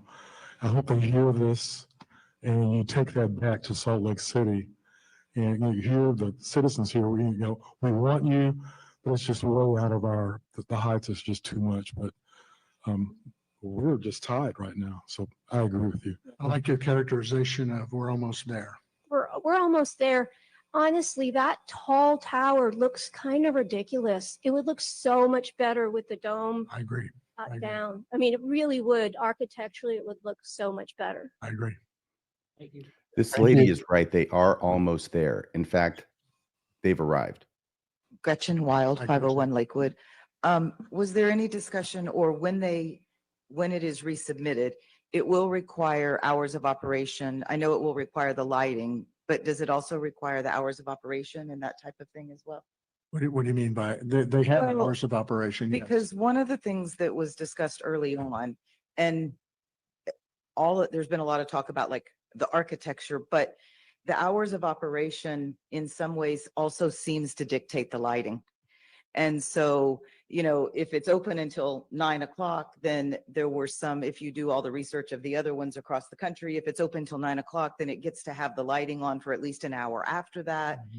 And that's something that's just not been discussed right now. And I think that's huge because in the daylight, this may not be as obtrusive as it is when you have it then at night at 10 o'clock and it's well lit right there in that property when we all come off of 75 and the first thing we see is the beautiful darkness and then we're glad we're home. Mm-hmm. And if this is open until 10 o'clock or 9 o'clock, whatever, I don't know those hours, but I think I just maybe am speaking to the LDS representation that I think that's a big thing too, is how late are the lights on and the lighting as it relates to the hours of operation that would need to be covered in the submission. I assure you that they are aware that dark skies is a big deal for us. Yeah. And exactly what's going to happen, we don't know yet, but that'd be part of the process when they bring it to P&Z. We're the LDS Church. We'll leave the light on. Seems like our lupa would be harder to use to justify heavy lighting, wouldn't it? That seems sort of. Hi, I'm Margie Smith. There was some rhetoric about lighting and a burning flame, so I'm just saying. I kind of view this as a process. Yorba Linda, California, went through this with their town council and P&Z 3 times before the LDS finally submitted a design that met their zoning laws. I think that we can do this again. We can do the same thing. We just need to be strong and say, these are our precedents for the residential area. This is what you can meet. There are other temples in the United States that actually meet our zoning laws, but they haven't presented that. They presented an intermittent one. Ask them to come back with one that meets our zoning laws. That's all I ask. Thank you, Margie. And go Lions.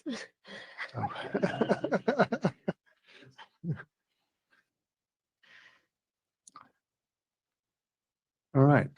Anyone else wish to state your opinion? Please come up.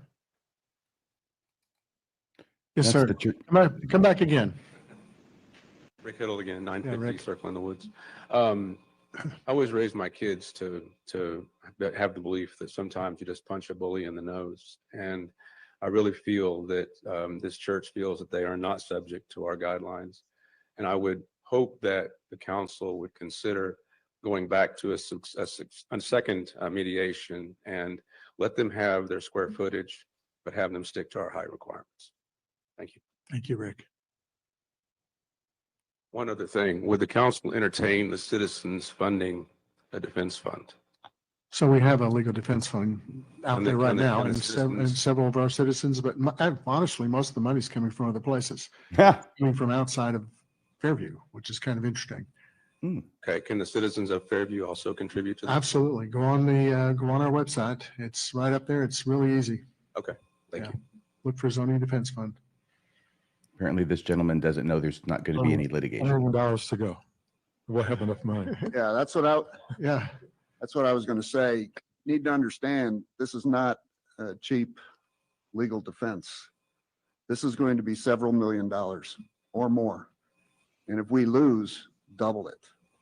Our reserves are $5 to $6 million right now. You will eat all of that up very quickly. So Which it's another thing to consider. Which affects when you eat up all our reserves. What's that affect? Well, we have to cut services. Our credit rating and Our credit rating everything goes we do immediately costs more. down. Yeah. Immediately negatively affected. Yeah. And our tax rates are set by formula by the state. How many in here would vote for a tax increase?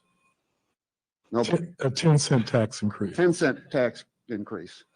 Yeah, about a 30% tax increase. That's at least, if we lose $3 million, that's what we would have to do, and it's just not doable. And the worst thing is we get the original building. We get the original building at 65 feet and 174 feet. So there's a lot of economics that can take into consideration in this. Yes, ma'am. My name's Catherine Ponder. Yes, it is. At 970 Foxdale. Hi, neighbor. Hello. So how tall was this original proposal, just as a reminder? The original was 174 feet. The building itself was 65 feet high and then a 109-foot spire on top of that. Okay, so they came down in the height of the, It went from 174 feet to 120 feet. okay. And it looks like the top of the building is 45, and then above that to get Most of it, well, the very top is 45. The then- smaller part is 35. the central spire part is Yeah. the 120. Okay. Well, no, it's from the ground up, it's 120. Yeah. So the difference between 45 and 120 is that whole central part. Yeah. Yeah, Yeah. okay. Yeah. I'm not great with math. So I just found this interesting because I got an alert today about Cody, Wyoming, and I'm trying to put on my old journalism hat and be neutral, where the city lost, LDS won, and there was a bird that landed on power lines there that disrupted service for electricity, and everybody blamed the LDS Temple construction. And in the course of the article, it says people blamed the controversial 101-foot LDS Temple. 101, and they lost. We're at 120, and we didn't lose yet. So from my perspective, I think we're afraid of the financial implications, and that's the biggest thing. So what I'm hearing. So just to put that in perspective, 101, and they lost. Right. 120, just to keep those numbers in mind. If it came down a bit, I think it would help everyone. We win. Well, 20, we win. 101, they lost. Right. It's just winning or losing. Right. And I'm all for, I mean, Right. I agree with everybody in this room, but there are a lot of extenuating circumstances. There's a lot of money, millions. And if you lose, the town's bankrupt. And you still got to look at a 65-foot tall building with 174-foot tall. So, and again, it's just a matter of, if we were 100% sure we'd win, it's a no-brainer. Right. But Well, even if we win, we're out the money, right? We're out the money for providing it. But I guess pay their legal fees too, not just ours. But if they win, they don't pay our legal fees. Not this, and again, it's like Clark says, you're dealing with this law that kind of makes it a little bit uneven playing field compared to just a normal residential person coming. I guess the biggest thing I can say is there seems to be no consistency in what a height has to be from the LDS temples. We noticed that, yes. My takeaway to the LDS representatives is something I've always lived my life by, and I've taught my kids, just because you can doesn't mean you should. Thank you. Thank you, Catherine. And I will say that Cody is still fighting to the Supreme Court. The residents are suing the town. The church is joined with the residents. The residents are paying hundreds and thousands of dollars out of their own pocket to fight their own town and the church. 101 feet. We're talking about the same thing right now that we talked about on August 6th. Say that again? We're talking about the same things right now that we were talking about on August 6th. Yeah. Are we going to get sued? What can we do with the 174 tall spire? They're going to sue us if we don't. It's the exact same situation we're in right now. And I'm sitting back listening. It's almost like the council believes this is the end of negotiations, the end of mediation. Mm-hmm. I submit to you, we're only in the second inning of this ballgame. Planning and zoning and August 6th was the first inning. You guys stood up and said no. We've gone through mediation. They've put something on the table. You can say no again. That's why it's called, it's called non-binding. And again, we don't know what they're going to put on the table other than what you put up here. Yeah. And they'll probably comport to what's up here. But we all know they can put a building on that site that meets our ordinances. All we have to do is hold their feet to the fire. I think you're due more than one inning in this ballgame. I think there may be 2 or 3 more innings before somebody drops a lawsuit. So I'd ask you, as we go through this process, when we get to planning and zoning, this is mild, what you're hearing tonight. You're hearing our feelings. Mm-hmm. Once we see specifics, we'll come back with more information and more concrete things to say no. But again, this is only the second inning of this ballgame. I think we all agree with you on that we, this is a process. They know that we're going to go through the whole, it goes to P&Z, it goes to the council. I agree with you. And again, I hope that you can send this message back to Salt Lake City that, it's way too high. That's why I started with the first question. Tell me what non-binding means. The Clever Church Council member there redefines his complaint and then agrees with it.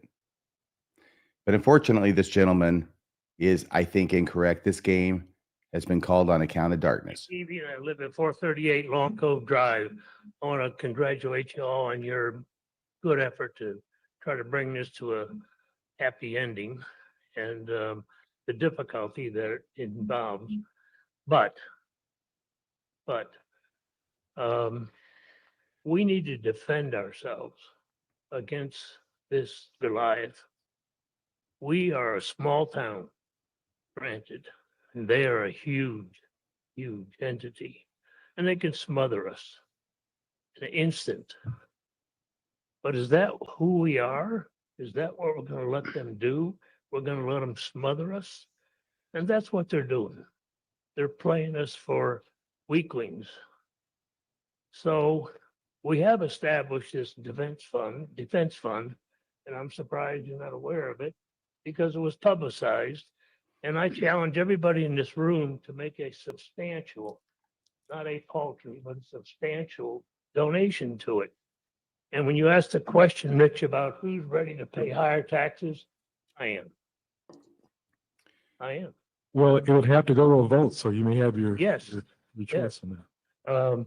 And I think the residents of Fairview deserve that opportunity to vote on that because we need to show our resolve. And by establishing this defense fund and funding it to the best of our ability, I think we show our resolve.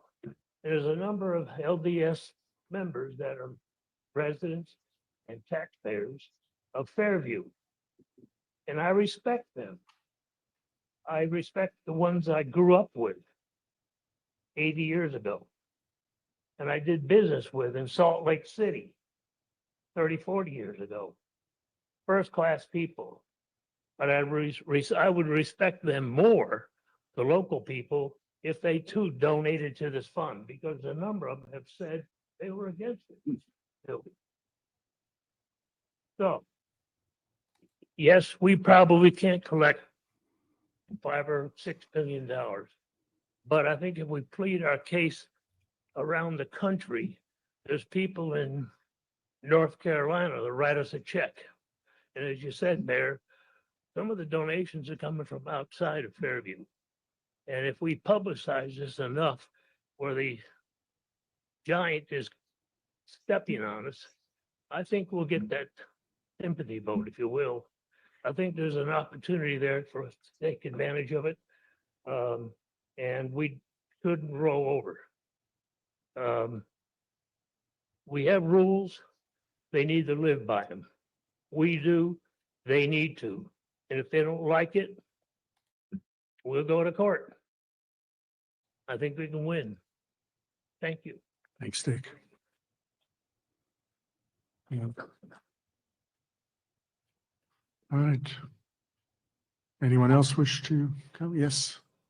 I just want to really quick say another thing. Like so many other people, I appreciate what y'all have done. I appreciate y'all going to mediation. I know that that was time and taxing. And I guess speaking to the representatives of the LDS, like as we have said many times, like we want them to have their temple. I have someone here that I love dearly, and she is a member of the church, and she is very, very active, and she wants this temple, and I want her to have a temple. I just want it to meet kind of what we have as precedent. And I think the biggest thing that scares me is precedent is a huge, huge thing, because then another church can come in and, like Gary and Gretchen were saying, the house I grew up on Lakewood Drive, where my sister now lives, 10 acres, where I learned, I got my first horse. I learned to ride my horse there. And that was where we boarded them before we moved, before our house was built, like so many things. And what if a church comes and wants to build at the end of Lakewood Drive? All my childhood, and you would have 120-foot steeple. And that just, it would just kind of destroy the feeling of a residential neighborhood. Yeah. So I think that's one of my biggest fears. So we understand that.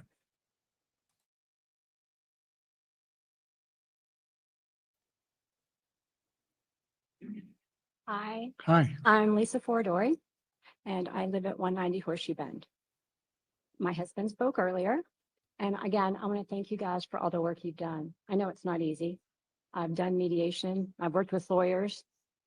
It can be fun sometimes and sometimes not so much. So thank you guys for all of your personal time that you've had to spend on this. As you know, a lot of us have also spent a lot of personal time. So I just have some thoughts, and some of this came from folks who've written to us, who have given money to Go Send Me Fund. A lot of those were from out of state as well. A lot of those folks were LDS members. So here's some things they were asking. And if anyone's seen stuff I posted online, I'm pretty boring. I say the same thing every time. So I'm going to kind of start with my thoughts on this. Why would you buy RE1 land knowing that you would need to sue to build a commercial sized building?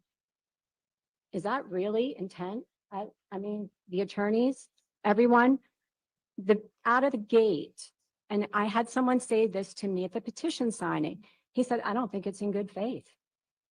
You don't think it's what? He said, I don't think it's in good faith. Okay. You bought something not in good faith. Pretty much every law of the land, everything they're going to ask you, was it done in good faith?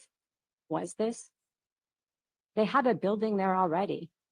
They know the laws, they know the ordinances, and they chose and are still choosing to not follow them.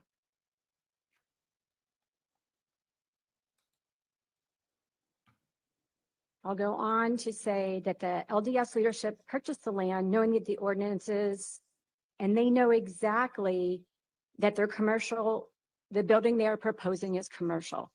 Why would they not propose a residential church? They have one there already. They know that they already enjoy. We've already given them above and beyond, and this is how they repay our small town. Basically, yeah. One has to ask themselves, what's the spirit of the law if you're going to sue our town? The U.S. Department of Justice Civil Rights Division letter dated March 19th, 2024 states, to be clear, and this is them, not me saying to be clear, our LUPA does not provide a blanket exemption from local zoning or landmarking laws. Rather, it contains a number of safeguards to prevent discriminatory, unreasonable, or unjustifiably burdensome regulations from hindering religious exercise. Again, they have a building there now. We would never prohibit someone or their religion, and we've never said we would. Basically, you've also stated, which I did not realize, that you have proposed giving them another site that's commercial. Does that mean they could build this building tomorrow if they chose that site? We have not offered them a specific site, no. You have not. Have you Definitely offered not. them something commercial? No, we No. told them they could build in our commercial area and probably have less problems with zoning because you can put big buildings over on this side of town. Which is what I keep saying all along. Yes, Why, if you want to build a commercial building, why don't you buy commercial? And like you said, we have land available, right? There's land available if they wanted to find it. Yes. And basically, yes, if the lighting, all those types of things that everyone's mentioned and the last P&Z were ripped apart, right? If they fix those things, they could build now, correct? If they went through that zoning process, yes. Okay, so there is a solution here. It's not that we're bad people, which is what, like, we've, things online that people have said, it's not very complimentary to those who don't live here. We have people from other towns and states attacking us that are LDS. And once they see that if they had commercial, it would be fine here, they kind of back off. I just feel like maybe that story needs to get out more, that if they bought commercial land, we would not be here today. Probably true. Thank you guys again for all of your personal time and your family's personal time, especially as we're at the holidays, for everything you've done. I just wish LDS would want to be good neighbors. Hopefully, maybe our holiday wish will come true, and maybe they will be.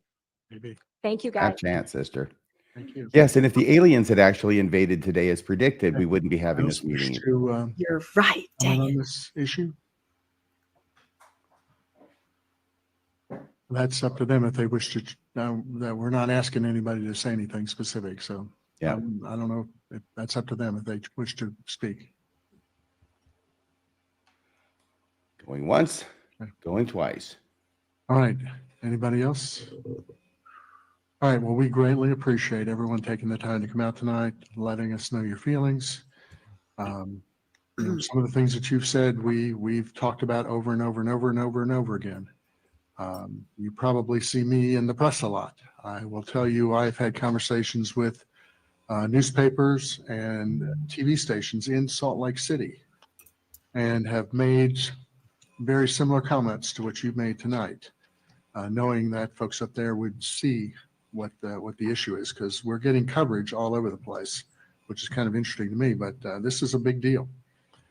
So literally, there's no action for the council to take tonight. We do have other business items that we need to go through, so we're going to go forward with that, and we'll see where we go with this, okay? So again, thank you all for coming tonight. All right. And there's your ball game. Whew. Yeah, that was Did I very call hard. it or did I call it? Was that city council there to listen or to persuade?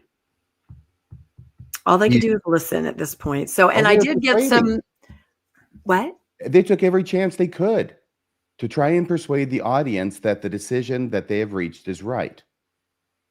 Well, I had some information from the ground there when the church reps were asked if they wanted to speak. They kind of,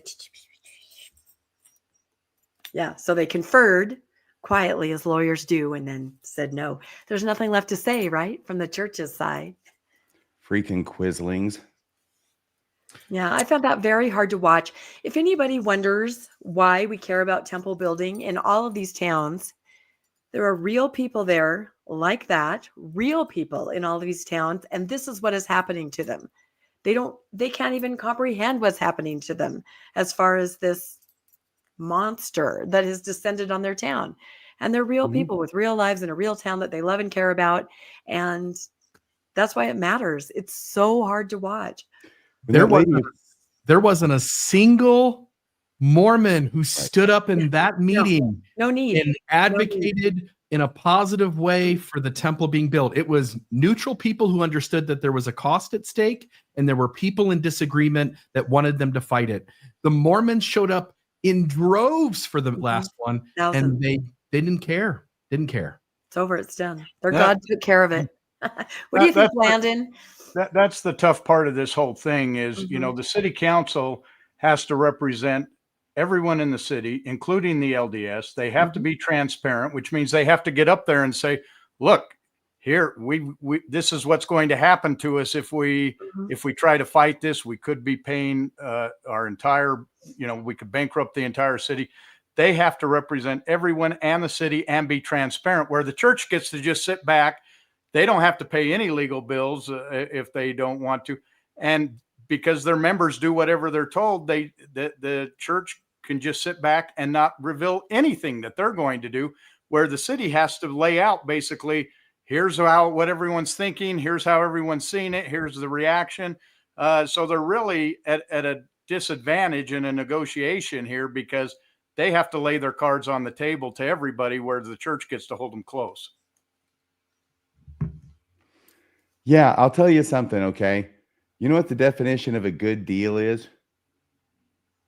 Or at least a fair deal. A fair deal is where nobody's happy with it. Okay. That's true. You'll hear that all the Solomon time. and the babies. No, you're not wrong. Right. Usually from judges who just screwed both sides. Because, yeah, both sides get screwed in court. So if you go to court, yeah, that's a fair deal where both sides are not happy with the bargain.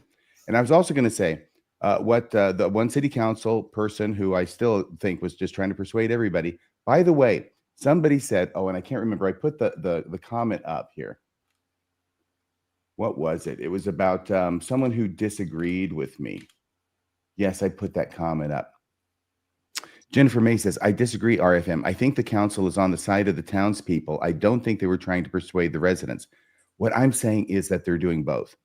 They are on the side of the townspeople. They realize that the church is a bunch of bullies, but they're also realize they're over a barrel, and it's in the best interest of the town, and therefore the townspeople to strike this deal and just move on.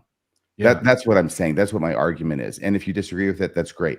I think right off, and all night long they said, we agree with every comment you guys are making about this horrible LDS church, but this is the best move we could make. Exactly. That's what I think they were saying. And I can't, the other thing I was going to say, he said it, I wanted to say it too, but I'll repeat it.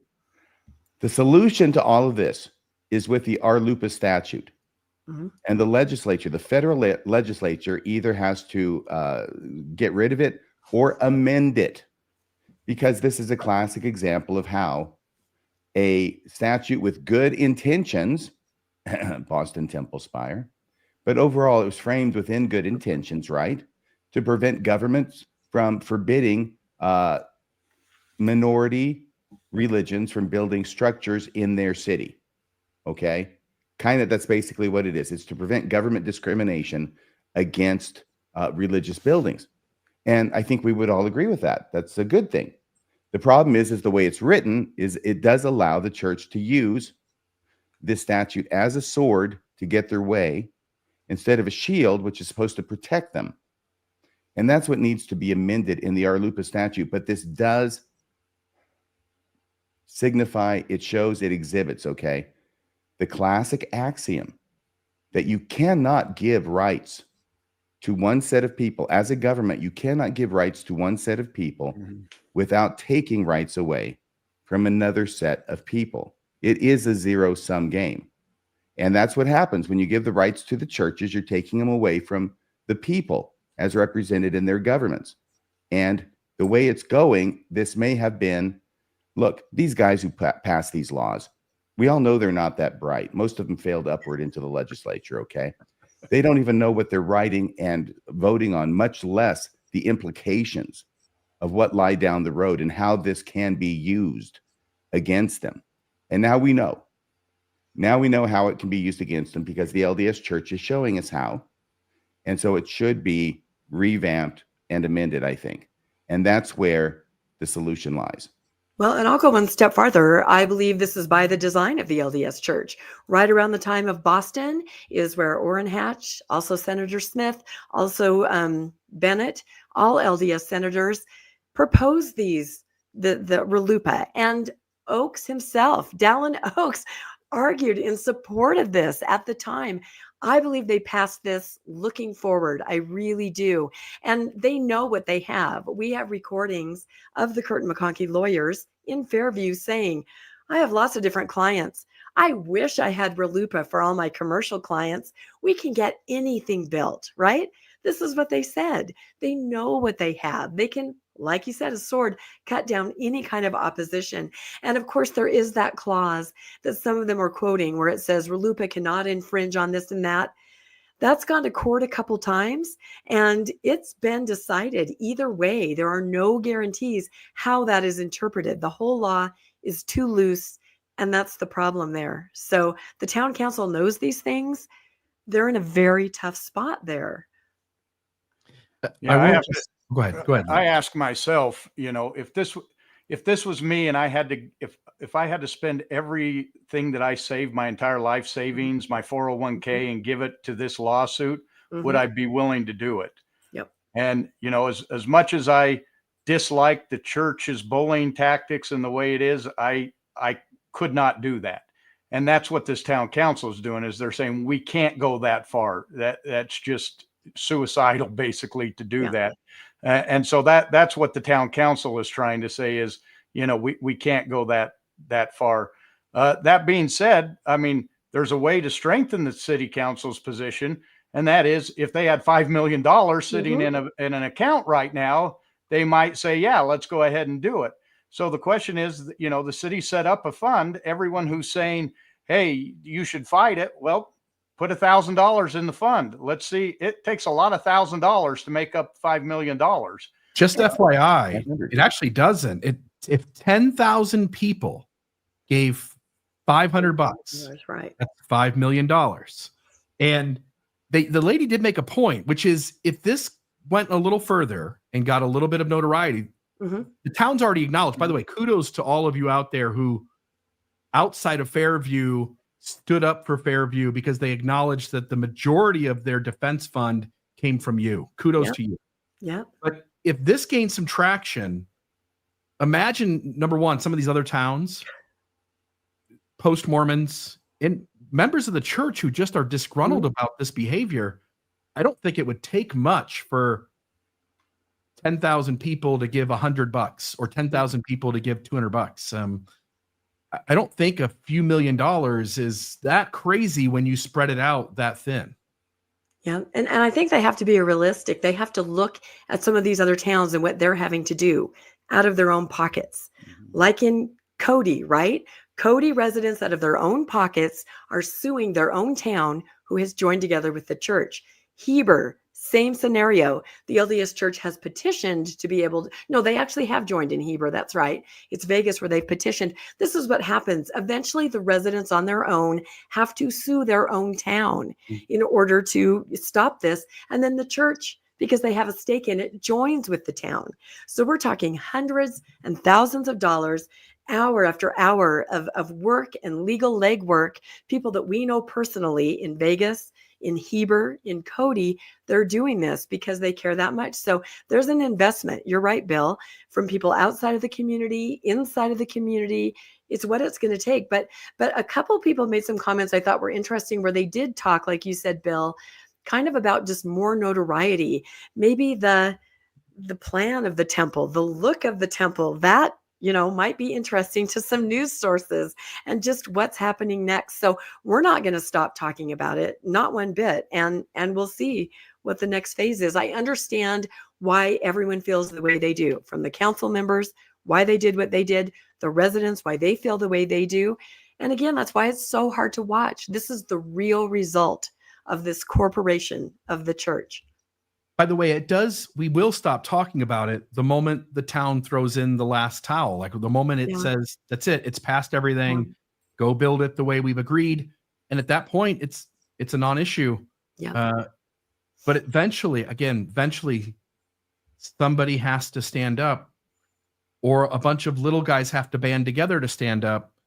And I think the post-Mormon and disgruntled believer segment of folks have done, I don't want to say they've done their part. There was no part they owed anyone, but they went above and beyond. And I just, again, kudos to everybody who helped that fund to grow. I know mine is an unpopular opinion, but I'll go ahead and put it out there. Taking into consideration the different factors in this case, this resolution, to me, I think, is a no-brainer. Yeah. It's not even close. It's not even, well, maybe or maybe not. Obviously, this is the play. This is the only play. And by the way, you're not saying the LDS Church played fair. You're agreeing they're bullies and they're using their $265 billion as a weapon. Well, I would expect them to. I would be disappointed in them if they didn't. Yeah, we've grown used to it. Yeah. Yep. Well, what do you think, guys? Is that it seems like it does it? I think we could talk another hour about it, but I think we've done that and more. You had to bring that back. Where did this diagram come from, Rebecca? Because what I was understanding from the mayor was there is no diagram. They've just agreed on basic dimensions at this point. This is what they gave the town council to look at. This and another picture that we showed on the newscast last night. And even what they had up on the screen, it had 125 feet written, crossed out. So it was kind of like a worksheet. They were kind of showing this and that. So there was a little bit of confusion there. So there aren't really professional looking renderings that I've seen yet. Those will be interesting to see. But again, people in the chat kept saying, why doesn't somebody just stand up and say, Emperor's got no clothes, what this looks like? That might get some media attention, which is terrible. But is there another temple that looks like this? Is there another one? Yeah. Austin looks like that. Even and of course, Cody you're just sort talking of about the looks like Austin that.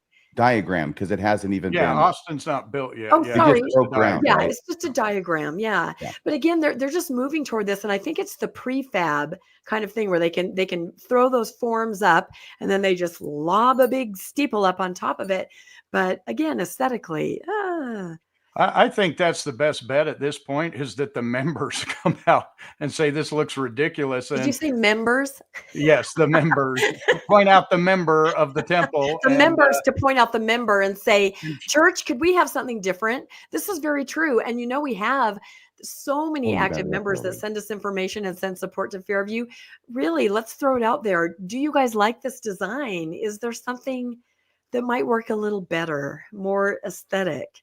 And Rebecca, you had some pictures of some temples that were this same design that had smaller, and they looked a lot more proportional and a lot better aesthetically. I did. That looks like basically the one. Yeah, Laura it Lee looks Hall like the sent me same one. thing. It was just beautiful. There are some that are beautiful buildings. It's the same thing, isn't it? Yeah. Is that the Austin? Mm-hmm. Yes. That's the Austin, Texas rendering. So again, that rendering is very rough, right? Right. And so, maybe this looks a little different, but I still say the tower is disproportional. The tower. It is weird. It's especially if it's really right. not used for something. And it seems like the church is trying to convey that we do need it. It is used for something, but other than if somebody that, on a Sunday is going for the second anointing, or the church is meeting in the Holy of Holies, which is the top little 6x6 space, and washing their feet all, bumped up against each other. It doesn't, I don't ever know of a way in which the temple would be used in this way, unless temple presidency meets there with an office or something. No, and these towers are not like that. A lot of them aren't even technically attached. There's kind of an argument back and forth on that. So they're not the thing that you would go inside. Maybe a maintenance kind of a tunnel, or kind of may be the celestial room ceiling. It may be that you look up and you see the lights. Yeah, Texans for some reason are still a little bit concerned about tall towers with belfries. Yeah, as they should be. That's exactly right. So, yeah, I don't know. I think it may still have to do with the steeple doctrine. Once you so firmly plant yourself on that side that God wants it jacked to Jesus, you can't back down, I guess. Especially in Austin. Especially in Austin. Yeah. Well, we'll see what happens next. I guess maybe what happens Holy next. Toledo. I'm sorry. For Could be worse. Oh, go ahead. What is that? Bill just brought up something. I don't know what this is. This is the reorganized Madhav Dham Temple in Austin, Texas. Okay. So that's Indian for or should say it's Punjabi. It's Punjabi for the Reorganized Church of Jesus Christ of Latter-day Saints.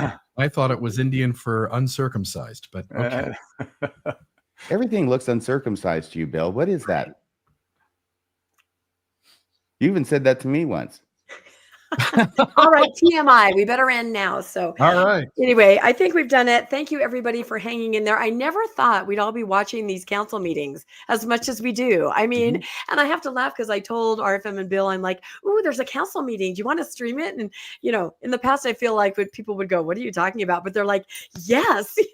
So we definitely have kind of sort of shifted our point of view as far as what these meetings mean and what they are. So yeah, please comment and let us know. What do you guys think about this scenario? And just keep tuned to the Mormon Newscast and to Mormonish, to Mormon Discussions. We podcast about temples all over those platforms because the next thing I think will just be back and forth and then to the P&Z board in the spring. So we'll see. All right. Yeah. Well, I guess have a great night, everyone. That's right. Thank you. Thanks, Landon. Thanks, RFM. Thanks, Bill. Night, everybody. Bye. Take it easy, you guys. Dieter Uchtdorf here. That's a wrap for this week's flight of the Mormon Newscast. We appreciate you flying first class with us and sharing this time with us. Keep the conversation going and stay informed on all things Mormonism. Until next week, wishing you peace and joy. See you next Monday at 6 p.m. on the Mormon Newscast. Doubt your doubts.